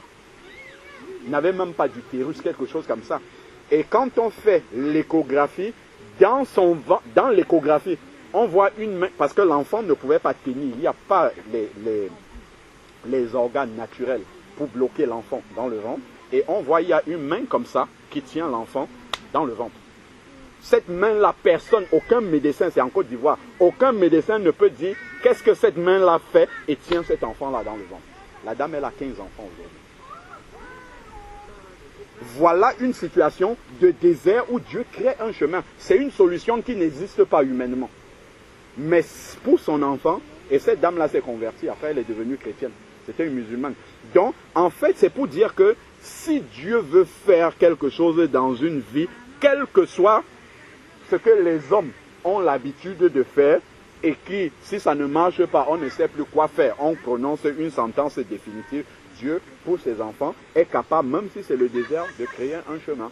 Et il faut que nous marchions avec cette assurance-là, que notre Dieu est capable de faire ces choses-là dans nos vies, et il faut le prendre par la foi. Et c'est ça qui va nous encourager quand nous traversons des situations difficiles, des situations humainement impossibles de solution. On ne voit pas d'issue, on ne voit pas comment ça peut se décanter, comment ça peut se débloquer. Ce sont ces versets-là qui vont nous encourager. Par la foi, toujours. Et des fleuves dans la terre aride. La terre aride n'est pas censée être humide, ainsi de suite. Mais Dieu dit qu'il est capable. La terre est aride. Il ne dit pas qu'il est capable de l'arroser avec un peu d'eau. Il dit qu'il est capable de créer des fleuves dans la terre aride. Donc, ce sont des versets vraiment déjà qui balaient complètement les échecs de notre vie passée. Ne vous souvenez plus des événements passés. Et maintenant, dans la nouvelle vie qui arrive, malgré les épreuves, les tribulations, le désert qu'il y a, Dieu est capable d'apporter ses solutions à lui. Et tout ce que nous avons à faire, c'est d'attacher foi dans cette parole. Donc, vraiment, voilà les quelques paroles d'encouragement personnellement qui me sont venues à cœur par rapport à ton témoignage, pour que vraiment tu saisisses cette victoire-là de manière définitive et que tu avances par la foi dans la parole de Dieu. Amen. Amen. Si quelqu'un a une question, s'il n'y a pas de question, en tout cas moi ce que j'ai encouragé, j'ai entendu de ton témoignage, je suis encouragé à courir pour descendre vite fait là-bas en bas et régler ça. Là, je suis motivé maintenant à descendre. Je sais que même s'il pleut, même s'il neige, même si quel temps commence à arriver là, je suis motivé à descendre là-bas pour que ça soit réglé. Devant le Seigneur, devant les anges, devant l'église de Jésus, devant les démons, devant Satan, qui t'a maintenu toujours, comment dire, dans un état de faiblesse, pour que lui-même il comprenne que aujourd'hui, Miphone connaît la vérité maintenant. Amen. La lumière du Seigneur est venue l'éclairer, elle connaît la vérité maintenant, et qu'il ne va pas continuer à te maintenir en prison alors que la porte de la prison est ouverte. Parce que souvent, certains enfants de Dieu, comme ils ne prennent pas la parole de Dieu par la foi, on va te dire, le Seigneur t'a libéré, tu n'es plus esclave de telle chose, mais il va continuer à marcher comme un esclave. C'est un peu comme, il y a un frère qui prenait l'exemple de l'esclavage aux États-Unis. Lorsque on avait annoncé l'abolition de l'esclavage, il y a des endroits où les esclaves sont restés. Ils ont continué à rester là-bas parce que certains n'étaient pas informés que l'esclavage n'existe plus, c'est fini, ils peuvent partir. le maître n'est pas celui qui va dire, écoutez, l'esclavage n'existe plus, partez, il va vous laisser là. Tant que vous êtes ignorant, vous restez là. Le jour où ils vont savoir que la loi a été votée, allez, maître, terminé, hein, tu n'es plus mon maître, il sort, il part. De la même manière, quelqu'un peut être assis dans la prison, il est assis là, on est déjà venu, on a payé sa caution, donc il n'est plus prisonnier. Il peut se lever et partir, la porte est ouverte, il ne sort pas. Il reste assis. La porte est ouverte, il regarde la porte de la prison, il se dit, si je sors là, on va m'arrêter. Il ne sait pas que ça a déjà été payé, donc il peut sortir. C'est un peu ça, Jésus a payé le prix, il nous a libérés, mais nous restons assis là dans la même prison qu'avant. On dit, hey, si je sors là, le diable peut m'attraper. On ne dit pas ça, on ne confesse pas, mais dans notre pensée, c'est ça en fait. Dans notre manière d'agir, dans les pensées, en fait, on accepte ces pensées du diable là, qu'il peut encore agir. C'est un peu comme le prisonnier qui dit, si je sors là, on va m'arrêter. Si je sors là, ça va chauffer pour moi. Alors que, en réalité, s'il sort là, même les gardes prisonniers et tout vont dire, allez-y, vous avez le droit, sans aucun problème. Amen.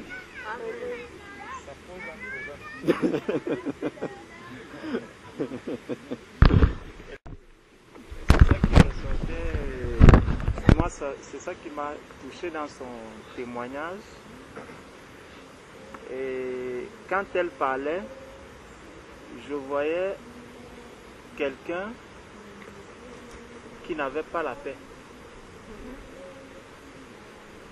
Parce que durant toute sa marche, même quand on l'a amené à rencontrer Jésus et que cela ne venait pas de son cœur, cela n'était pas un engagement qu'elle avait pris parce que c'était le Dieu des autres, le Dieu de ses parents, parce que c'est l'expression qu'elle a utilisée, c'était le Dieu de ses parents.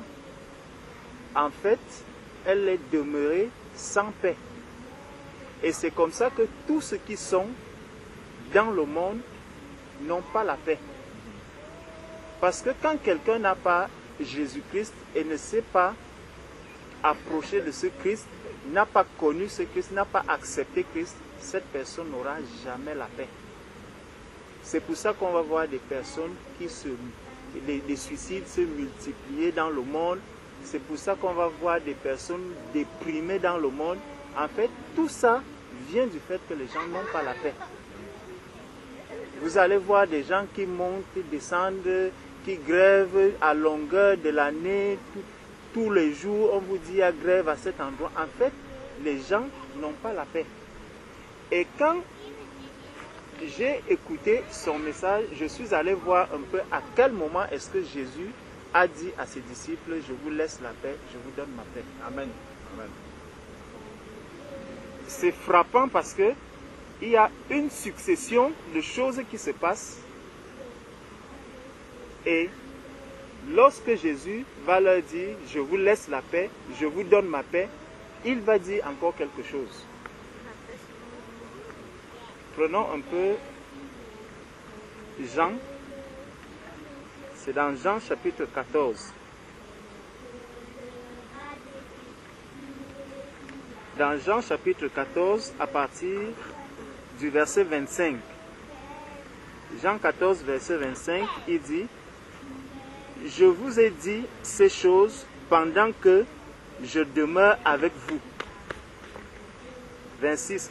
« Mais le consolateur, l'Esprit Saint, que le Père enverra en mon nom, vous enseignera toutes choses et vous rappellera tout ce que je vous ai dit. » Donc, il annonce déjà le Saint-Esprit à ces personnes. Il leur dit, le Saint-Esprit viendra en vous parce que c'est lui le consolateur. Pourquoi est-ce qu'il viendra consoler? Il va vous consoler de quoi? Parce que vous n'avez pas la paix jusqu'à aujourd'hui. Parce que vous n'aurez pas, ceux qui n'ont pas reçu le Saint-Esprit, n'ont pas la paix et ne connaissent pas Christ, ils n'ont pas le Saint-Esprit qui peut les consoler. C'est pour cela que les gens se suicident. C'est pour ça que quelqu'un va dire, je crois en Dieu, je fais ceci, je fais des œuvres, je fais ceci. Mais celui-là n'a pas la paix. Pourquoi? Parce que non seulement il n'a pas le Saint-Esprit, mais il ne sait pas exactement qui est même Jésus-Christ. Jésus était sur la terre avec ses disciples, avec toutes ces personnes. Puisqu'il était physiquement avec eux, il voyait comment il n'avait pas la paix. Bien qu'étant avec eux physiquement, Pierre est là, il voit de l'eau, il me voit en train de marcher sur l'eau. Dès que son pied, il dit, hey, je vais tomber. Le Seigneur lui tient la main et il lui dit, jusqu'à quand je serai avec vous. Mais en fait, le Seigneur voyait toutes ces choses et il a compris que ces personnes-ci, en fait, il leur manque quelque chose, c'est la paix. Et Jésus-Christ, donc, lorsqu'il a déjà parlé, il leur a parlé d'un consolateur, du Saint-Esprit au verset 27, il va donc dire, je vous laisse la paix. Je vous donne ma paix. Pas la paix de quelqu'un d'autre. Je vous laisse la paix. Je vous donne ma paix. Donc, quelqu'un qui n'a pas encore Christ, quelqu'un qui n'a pas encore rencontré véritablement Christ, quelqu'un qui parle de Christ, des autres, donc du Christ et des parents, parce que mes parents ont été chrétiens, parce que mes parents m'ont parlé d'un certain Jésus-Christ, alors moi aussi, j'adhère à ce Christ que mes parents ont connu. Je n'aurai jamais la paix en Jésus-Christ. Et la vie que je vais même vivre ne pourra pas édifier ni même amener quelqu'un à se rapprocher de ce Jésus-Christ. Parce que quand tu donnes ton témoignage aujourd'hui, quelqu'un qui l'entend, il va se dire, mais il y a quand même quelque chose aussi dans ma vie. C'est que moi-même, en marchant, en avançant, je ne vois pas, je me revois dans la vie, dans son ancienne vie en fait. Je me revois dans son ancienne vie où elle faisait des choses par hypocrisie, elle essayait de montrer un bon visage aux hommes, alors qu'en fait, dans son cœur, il n'y avait pas la paix. Tu traversais des épreuves et ces épreuves, tu les prenais vraiment comme un châtiment. Pour toi, ce n'était pas quelque chose qui pouvait te réjouir. Tu ne pouvais pas être tranquille. Beaucoup de personnes aujourd'hui, quand tu vois un véritable enfant de Dieu qui traverse des moments difficiles, tu lui poses la question, comment tu vas? S'il commence à te dire vraiment, je suis abandonné, et tout, demande à celui-là, est-ce que tu as Christ avec toi? Parce que si tu as Christ, tu n'as pas à pleurer. Le Seigneur a dit, je suis avec vous. Je suis avec vous tous les jours, jusqu'à la fin des temps. Je suis avec vous. Donc, celui qui a Christ doit déjà avoir cette assurance. Par la foi, il doit savoir que Christ est avec lui. Donc, rien ne peut m'arriver sans que le Seigneur ne soit au contrôle, sans que le Seigneur ne le sache, parce que rien ne va surprendre le Seigneur. Donc, si quelqu'un vient par exemple me gifler, je dois savoir que Christ a laissé cette personne me gifler, et parce qu'il veut voir comment est-ce que moi je vais réagir.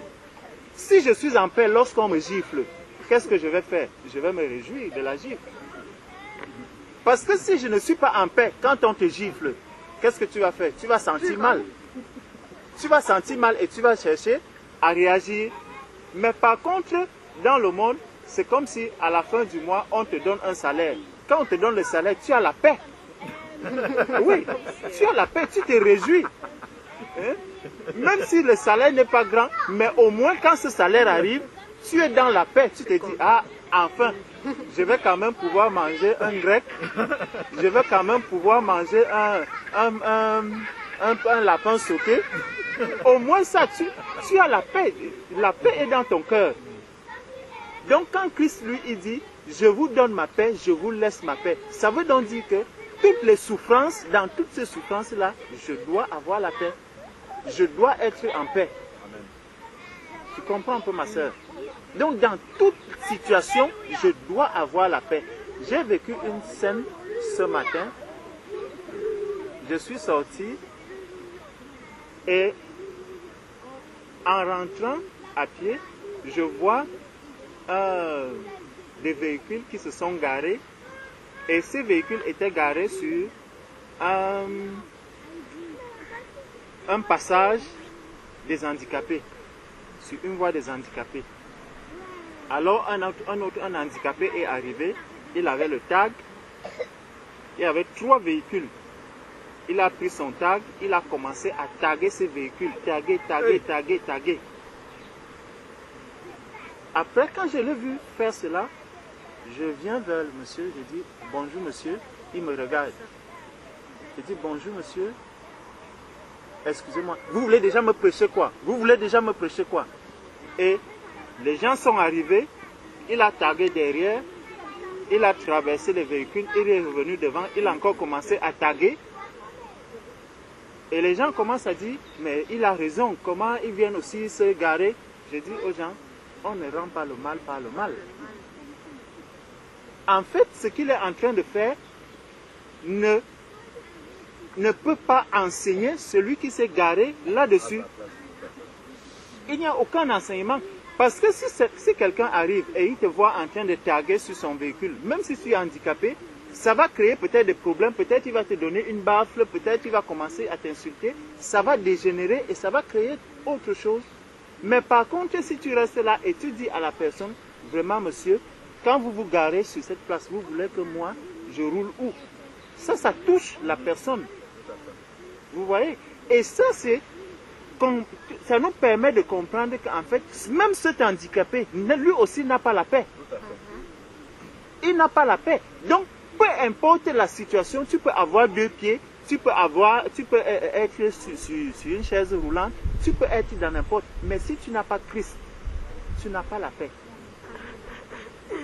Et ça se voit parce que lorsque Christ va maintenant dire, je vous laisse la paix, je vous donne ma paix, et il dit, je ne vous la donne pas comme le monde la donne. Ça veut donc dire, il y a plusieurs paix. Il y a la paix qui vient de Christ et il y a la paix que le monde va donner. La paix que le monde va donner, c'est une paix qui est non seulement éphémère, mais une paix qui, en fait, ne donne même pas la paix, qui n'est même pas une paix, en réalité. C'est un semblant de paix, mais une paix dans laquelle on va se soumettre par crainte, par peur, parce qu'on craint des représailles. On va se dire, ah, moi, je suis en paix avec la police. Non, je veux avoir la paix avec la police. Alors, je vais me mettre en règle. Alors, je vais payer mon assurance. Alors, je vais faire ceci. Mais en réalité, vis-à-vis du Seigneur, je ne vais pas faire ce que le Seigneur me demande parce que je crains une représaille. Mais je dois faire ce que le Seigneur me demande par amour pour le Seigneur et parce que je sais que ce que le Seigneur a fait, lui-même d'abord, il a d'abord suivi, il m'a montré d'abord le premier exemple. C'est comme si, dans le monde, si tu regardes, tu peux te rendre compte que peut-être beaucoup d'assureurs même, leurs véhicules ne sont pas assurés. Peut-être même au milieu des policiers, certains policiers même n'auront pas de véhicules qui sont assurés. Mais il viendra sur ton véhicule, lorsqu'il est au contrôle, il va te demander, monsieur, est-ce que vous avez l'assurance? Pourtant, son véhicule peut-être n'est pas assuré. Or, Christ, lui, il est venu. Quand Christ a donné la paix, lui-même déjà avait déjà la paix. Tu vois un peu? Christ lui-même a déjà la paix. Parce que tout ce que nous voyons autour de nous, on prépare et des armes et des ceci. En fait, ça montre une chose, c'est qu'on n'a pas la paix. On craint quelque chose, c'est que peut-être l'adversaire arrive et comme je ne serai pas armé, donc il peut me prendre peut-être par lâcheté, comme mon frère disait, elle m'a pris par lâcheté. Donc, quelqu'un peut te prendre par lâcheté et tout. Et pour préparer donc cette lâcheté, je fais quoi? Je commence à préparer des armes à gauche, à droite.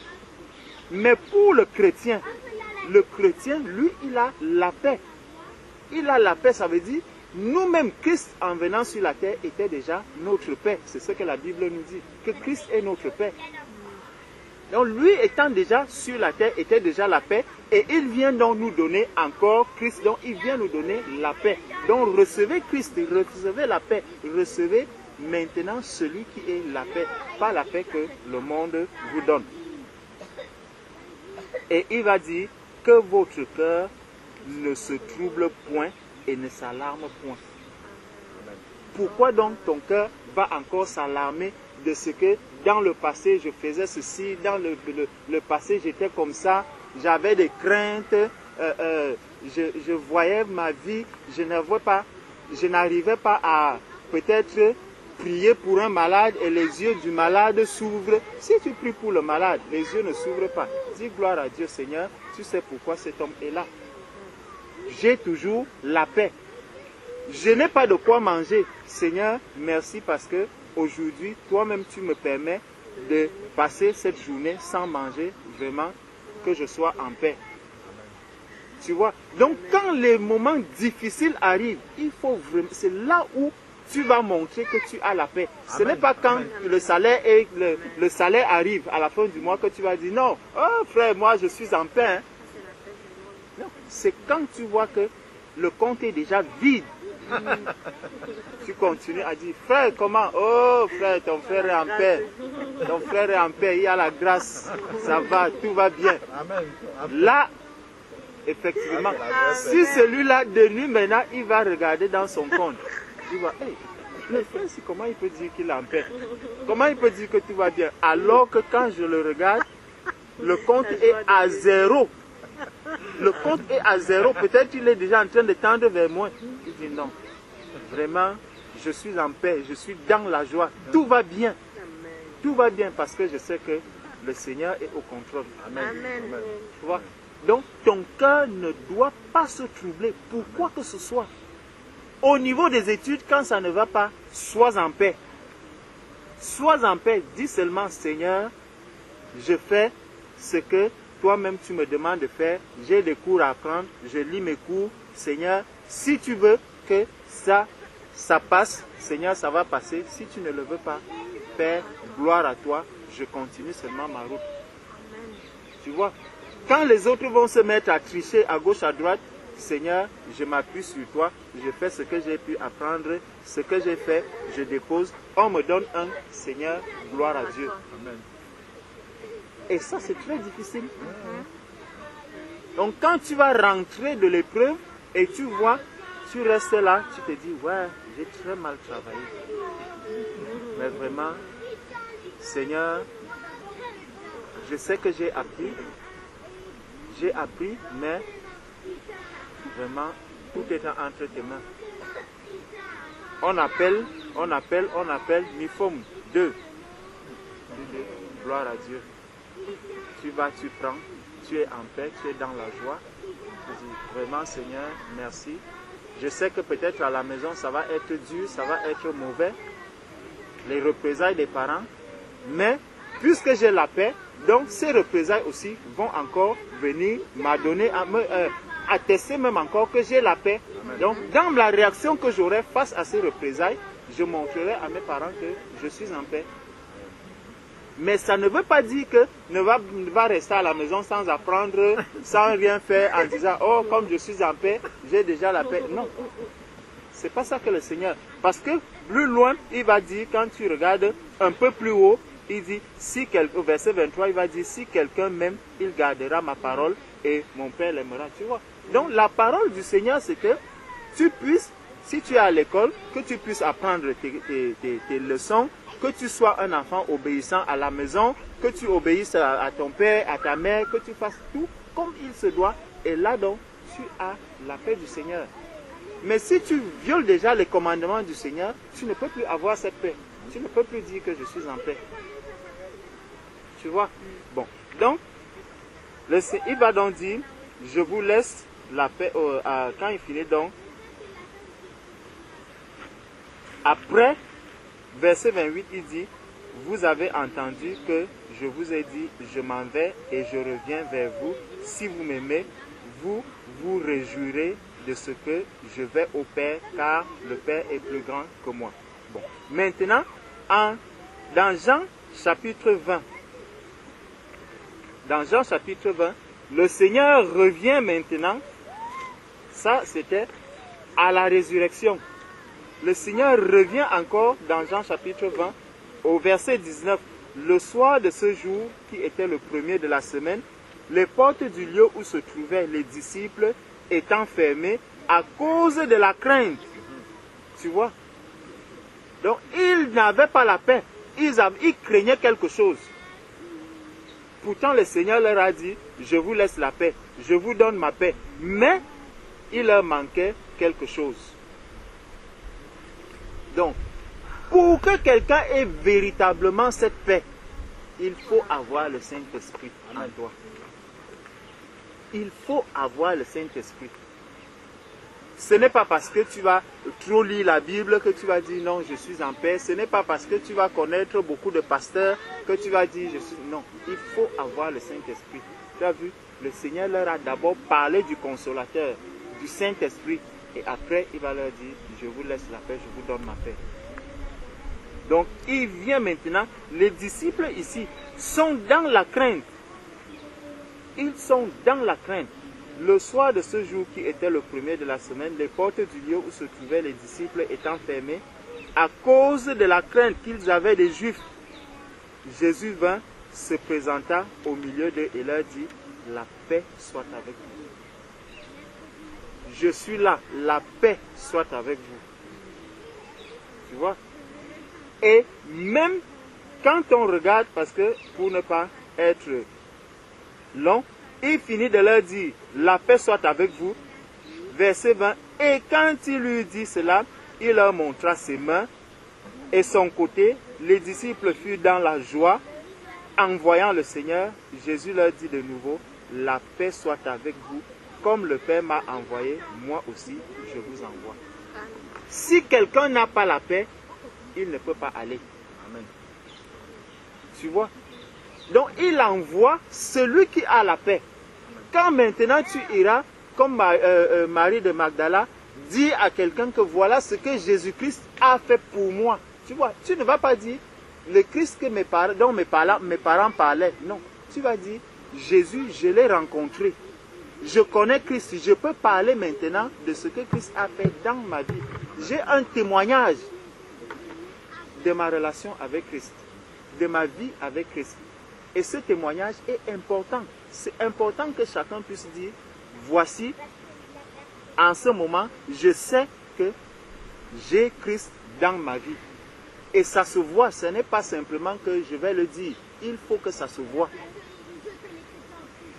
Ceux qui ne connaissent pas Christ doivent voir que là, celui-ci n'a pas Christ. D'autres aussi, comme quand j'ai vu le monsieur du matin, que ce soit celui peut-être qui s'est garé sur la voie, bon, peut-être si c'est un chrétien, l'acte qu'il a posé, c'est un péché, il pourra se repentir de ce péché, mais par contre celui qui était en train de taguer, j'ai cette certitude que lui, il n'a pas Christ. Parce que l'œuvre qu'il a accomplie, c'est un mal. Et quand on va même te reprendre en te disant que bon voilà, ce que tu es en train de faire là, ce n'est pas bien, parce qu'on ne rend pas le mal par le mal. Et la réaction que toi tu vas donner va attester que effectivement tu as Christ ou que tu n'as pas Christ. Parce que quand un frère va te reprendre par rapport à quelque chose, en te disant, ma soeur, regarde ce que tu es en train de dire, voici ce que la parole de Dieu dit, voici. Si toi encore, tu t'enflammes dans cette situation, ça va montrer une chose, c'est que le Christ est là. Est-ce que c'est vraiment Christ que tu as reçu? Est-ce que c'est vraiment la paix que tu as en toi?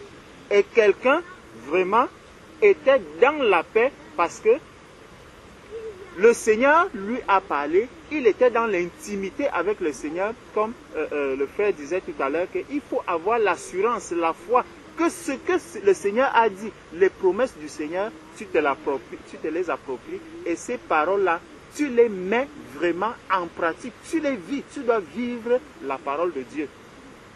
Et ça c'est là où je vais.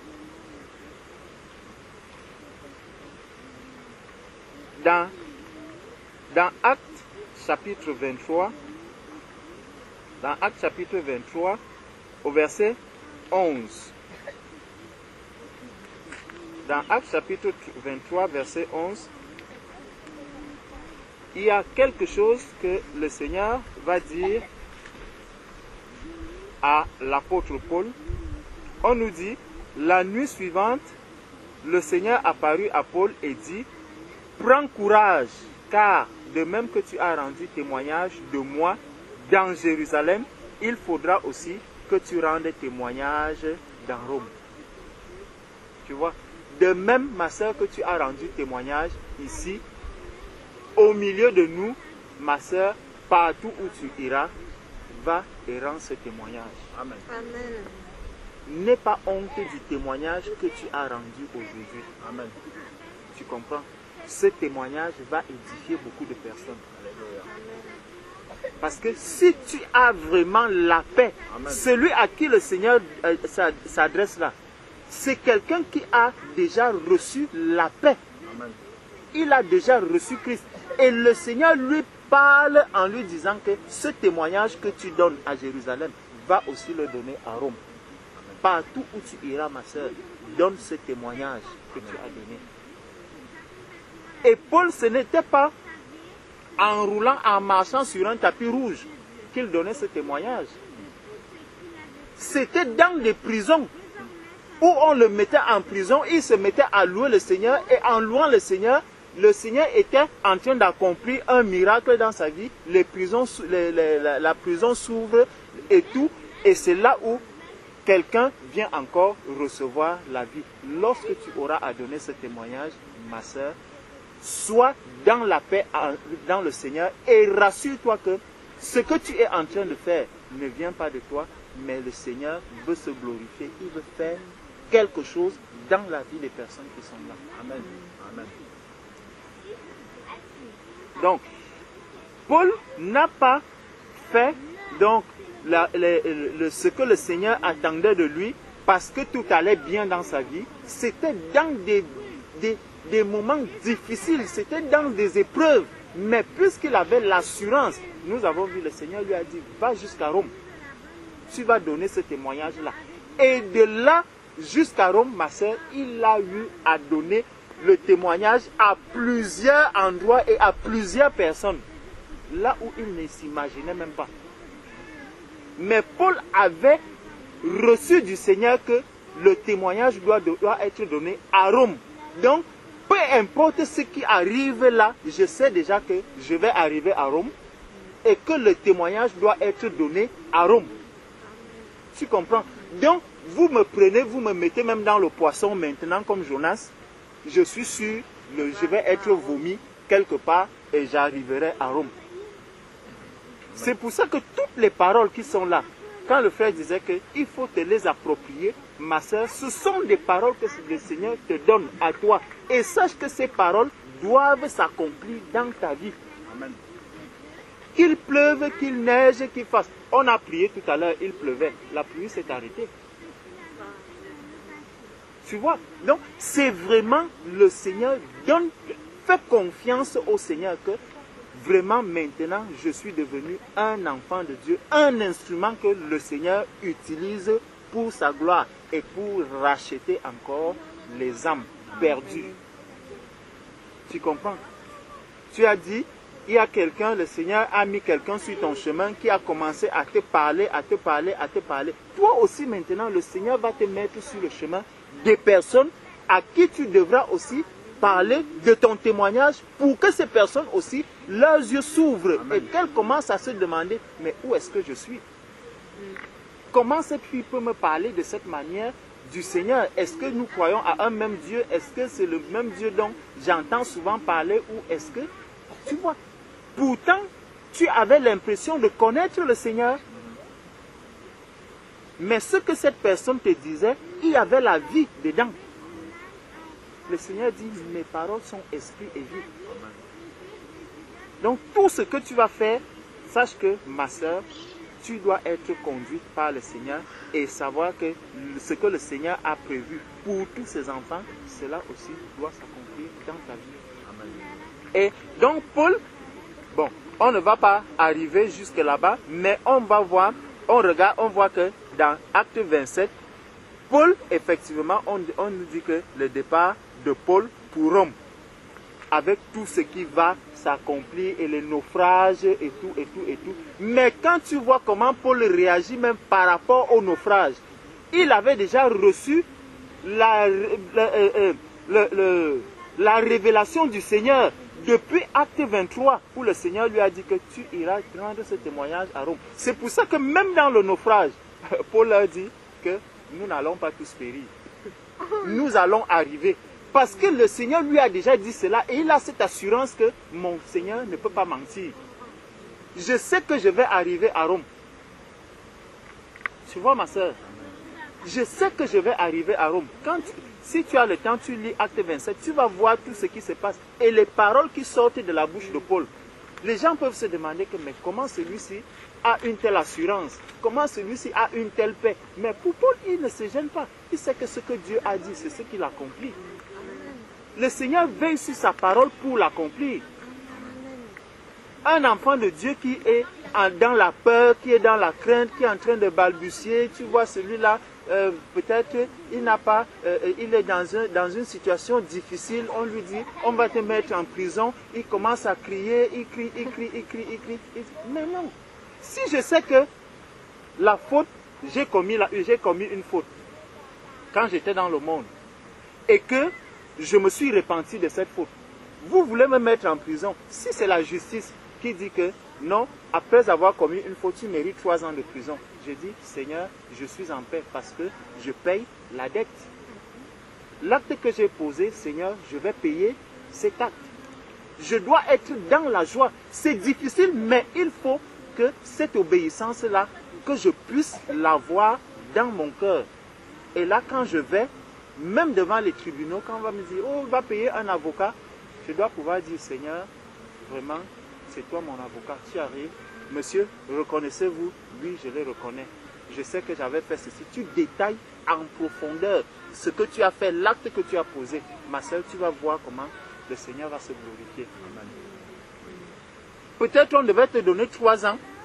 Ferme, on te dit, bon, parce que vous avez avoué et avec tout ce que vous avez même dit, s'il y a même des erreurs dans l'acte qu'ils sont en train de donner, tu dis non, ça n'était pas comme ça, ce n'était pas dans la nuit, ce n'était pas vers 23 h, en fait c'était à 20 h. Je suis passé peut-être par une fenêtre, je n'ai pas forcé la fenêtre, la fenêtre était entrouverte. Donc j'ai simplement ouvert la fenêtre, je portais des gants, c'est pour ça que vous ne voyez pas mes... Je t'assure, tu dis tout cela, les policiers même vont rester comme ça, on dit waouh. Du jamais entendu. Tu finis de le dire et tu dis, vraiment, je demande pardon, je sais que j'ai mal fait. Je suis aujourd'hui devenu un enfant de Dieu, je vous demande pardon. S'il y a quelqu'un à qui vraiment la faute que j'ai commise a commis du tort, je demande pardon à cette personne. J'accepte la condamnation que vous allez me donner. Non seulement ton procès sera court, parce qu'on ne va plus dire on renvoie à ceci, à cela, à ceci, à cela. Tu dis non, condamnez-moi, je suis prêt, j'accepte la condamnation. On va te dire, bon, la cour se retire et tout. Quand on revient, peut-être 2 mois avec sursis. Toi-même, tu commences à pleurer, tu dis que, hey, comment on peut me relâcher alors que je viens d'avouer une faute. Mais en fait, le Seigneur t'a amené à l'obéissance totale. Amen. Tu obéis à Dieu, Dieu fait sa part. Amen. Maintenant, si tu n'obéis pas à Dieu, le Seigneur dit, bon, comme tu veux compter sur toi, reste donc dans l'état où tu es. Et tu n'auras plus la paix. C'est pour ça que nous devons vraiment, vraiment faire confiance au Seigneur et nous abandonner entre les mains du Seigneur. Donc, Paul va maintenant faire tout ce que le Seigneur attendait de lui jusqu'à ce qu'il arrive. Mais je voulais juste nous prendre un acte 23, pas dans acte, pas acte 27 dont on parlait tout à l'heure, plutôt acte 26. Acte 26. Paul est en train de parler ici. Donc, Paul avait un but. Il savait là où il devait arriver. Mais dans acte 26,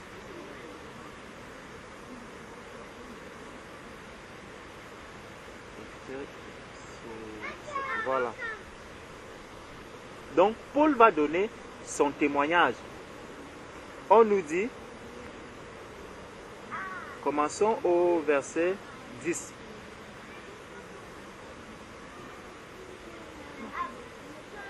Donc commençons au verset 7 même. Au verset 9.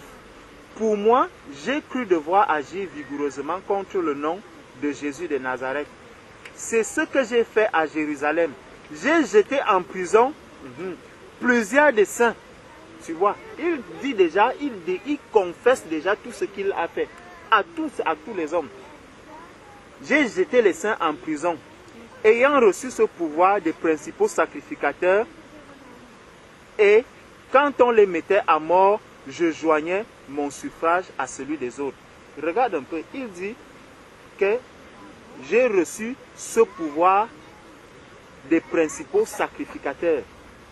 Ça veut dire que pour lui, même ces principaux sacrificateurs-là ne lui font plus peur. Hein? C'est comme si on te confie une mission secrète. On te dit, va faire telle chose. Pour lui, il n'est plus dans une conformation quelconque. Non, il n'est plus prêt à dire que non, vraiment, je l'ai fait de moi-même parce qu'il avait la crainte de quoi que ce soit. Non. Pour lui, il sait que là où je suis là, je suis devenu un enfant de Dieu, j'ai la paix du Seigneur. Donc, je dois dire la vérité et rien que la vérité. La vérité et rien que la vérité. Et quand on les mettait à mort, je joignais mon suffrage à celui des autres. Je les ai souvent châtiés dans toutes les synagogues et je les forçais à blasphémer. Dans mes excès de fureur contre eux, je les persécutais même jusque dans les villes étrangères. C'est dans ce but que je me rendis à Damas avec l'autorisation et la permission des principaux sacrificateurs. Tu vois? Donc, ici, lui-même reconnaît que si je persécutais les autres, c'est parce que moi-même, je n'avais pas la paix. Je confesse là que je n'avais pas la paix parce que je faisais du mal à ces personnes. Donc, je n'étais pas en paix et je n'avais pas en paix. Je n'avais pas la paix. Aujourd'hui, si quelqu'un va faire ses prières et tout, pour moi, la seule chose que je vais dire à cette personne, je viendrai et je viendrai lui parler de Jésus-Christ. Je ne vais pas lui dire que je vais peut-être te taper dessus parce que tu crois. Non. Christ est venu apporter la paix. Il y avait toutes ces personnes-là qui étaient les pharisiens et les sadduciens. Tous étaient là. Mais Jésus ne leur faisait pas du mal. Jésus ne leur faisait pas du mal. Mais il cohabitait avec toutes ces personnes et il leur apportait la vérité parce qu'il voulait que ces personnes-là puissent recevoir la vérité. Donc je vais rencontrer un catholique, je ne vais pas commencer à tirer sur le catholique, à dire non, moi je ne veux pas de toi et tout et tout. Non, tu es catholique, mais il faut savoir qu'il y a une vérité. Sache que Jésus-Christ est venu pour te sauver. Jésus t'aime, Jésus veut t'amener aussi à la vie. Jésus veut te donner la paix parce que tant que tu n'as pas Jésus, tu n'auras pas la paix. Donc c'est tout cet amour-là que Paul est en train de manifester ici. Et Paul est en train, dans son témoignage, de regretter tous les actes qu'il a eu à poser. Verset 13. Vers le milieu du jour, ô roi, je vis en chemin resplendir autour de moi et de mes compagnons une lumière venant du ciel et dont l'éclat surpassait celui du soleil. Ça, c'est la lumière, ma soeur. Ça, c'est le Seigneur des Seigneurs qui apporte Amen. La lumière. Celui qui dit qu'il est la source de la lumière. Et il dit, nous sommes devenus aujourd'hui la lumière du monde. Tu dois aller éclairer ceux qui sont autour de toi. Quand ils voient une jeune fille, ils doivent pouvoir voir une différence entre celle qui était là hier et celle qui est là aujourd'hui. Tu dois pouvoir apporter la consolation à ces personnes. Parce que ce n'est pas parce que quelqu'un est tellement bien habillé qu'il n'a pas besoin de la consolation. Hein. Quand tu regardes toutes ces personnes qui se suicident, tu vas voir quelqu'un garer une grosse voiture, il a un beau costume, une belle cravate, la cravate qui veut même couper le cou, mais on te dit que ce monsieur-là s'est jeté d'un pont. Il est allé se suicider, tu te demandes. Pourtant, il avait l'apparence de quelqu'un qui était bien. Mais en fait, il n'avait pas la paix. Donc toutes ces personnes que tu vas voir autour de toi, ne regarde pas l'habillement, ne regarde pas comment la personne se coiffe tous les jours. Non. Celui-là, il peut être comme ça dans cet état, mais pourtant il n'a pas la paix. Il ne dort pas la nuit. Mais toi, tu dois dormir maintenant parce que tu es en paix. Je me repose en paix. Je m'endors et je me repose en paix. Tu es dans la paix en Jésus-Christ. Maintenant, cela ne dépend ni de l'argent, ni de ta beauté. Donc, même toi-même, ne dis pas que, oh, je ne m'aimais pas, je ne m'aime pas, je ceci. Non, tu es à l'image du Seigneur. Amen. C'est pour ça que personne ne peut te dire que Jésus a un visage qui est comme ça. Non, puisqu'il nous dit qu'il est avec nous tous les, il est en nous. Donc, il a le visage de la sœur Claire, il a ton visage, il a mon visage. Si tu dis donc que ton visage n'est pas beau, tu diras que le visage de Jésus n'est pas beau. Tu vois? Parce que le Seigneur habite en toi. S'il habite en toi, tu es donc en train de dire qu'en fait, ce Seigneur-là n'a pas un beau visage. Tu vois? Le Seigneur a créé l'homme à son image. Donc si maintenant tu dis à quelqu'un que cet homme-là n'est pas beau, en fait tu es en train de dire que Dieu n'est pas beau. Hein? C'est très grave, c'est quelque chose de très grave. Mais on le néglige, souvent on va voir, non, tel n'est pas beau, tel n'est pas beau, tel n'est pas beau. En fait, il y a quelque chose de très grave que tu es en train de dire là. Si c'est un chrétien, c'est encore pire.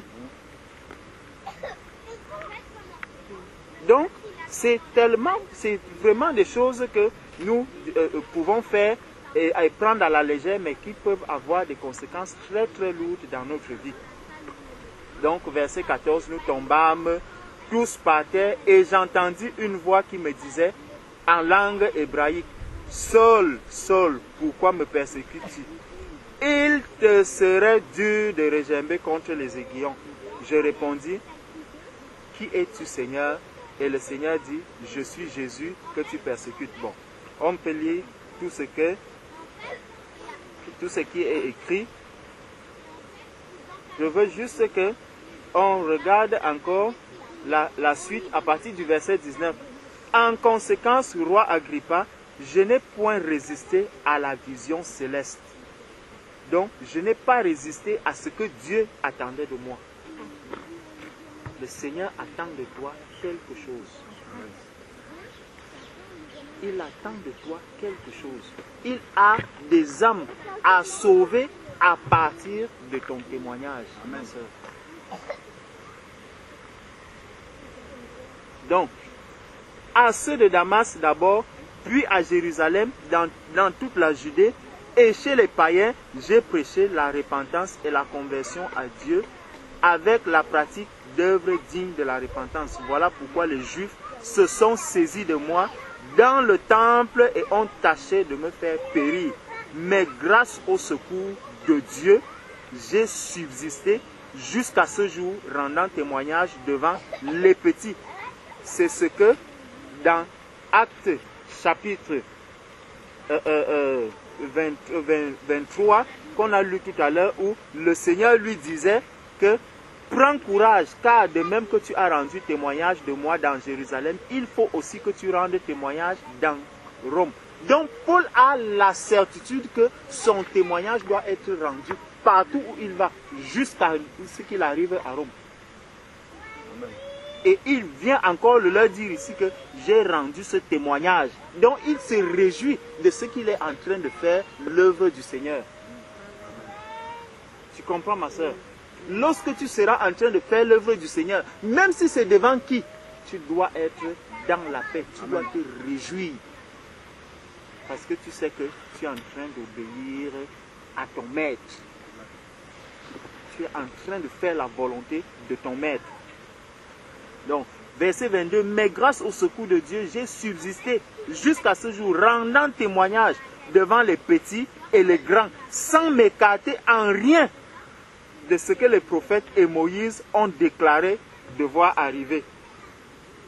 Savoir que le Christ souffrirait et que ressuscitait le premier d'entre les morts, il annoncerait la lumière au peuple et aux nations.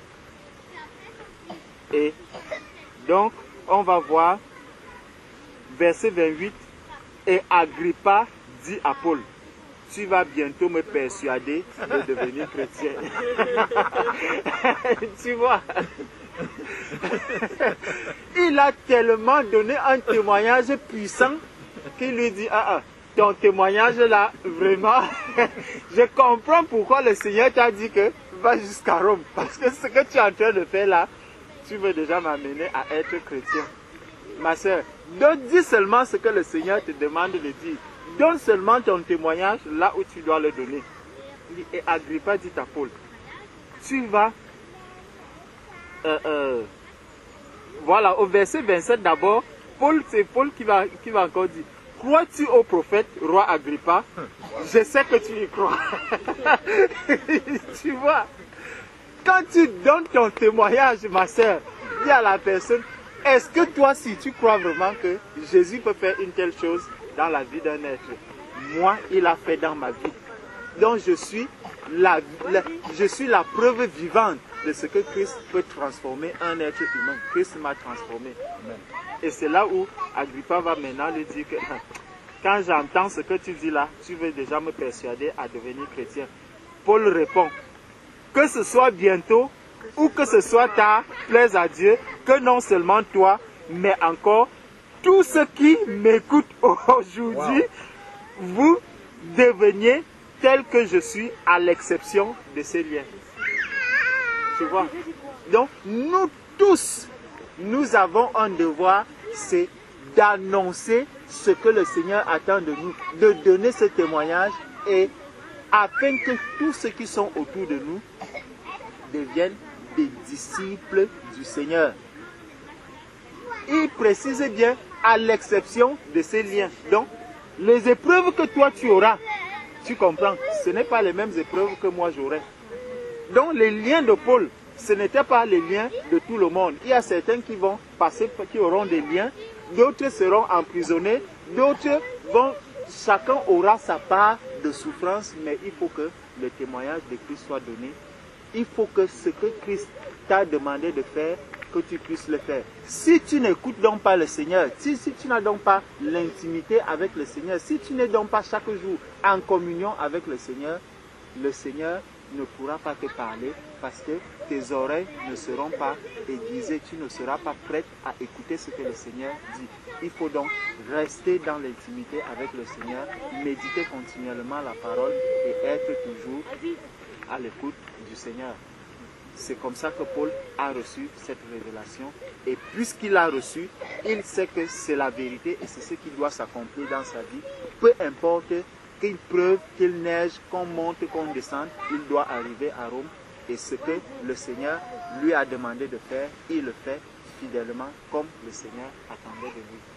Amen. Amen. La grandeur, j'ai compris une chose, hein? La grandeur, c'est en dehors, hein? Mais il y a quelque chose qui a attiré mon attention. En fait, comment dire, la grandeur du budget de la défense d'un pays révèle le manque de paix. La grandeur aussi du manque de paix qu'il y a dans ce pays. Allez voir dans tout, vous pouvez voir un pays pauvre, mais vous voyez le budget qu'ils mettent pour la défense. Ça montre le manque de paix qu'il y a pour ce pays-là. Parce qu'on peut voir un pays, on dit, oh, bah, eux, ils n'ont besoin de rien et tout ça. Mais quand tu vois l'argent qu'ils mettent pour la défense, c'est là où tu te rends compte que dans ce pays-ci, il n'y a pas la paix. Amen. Amen.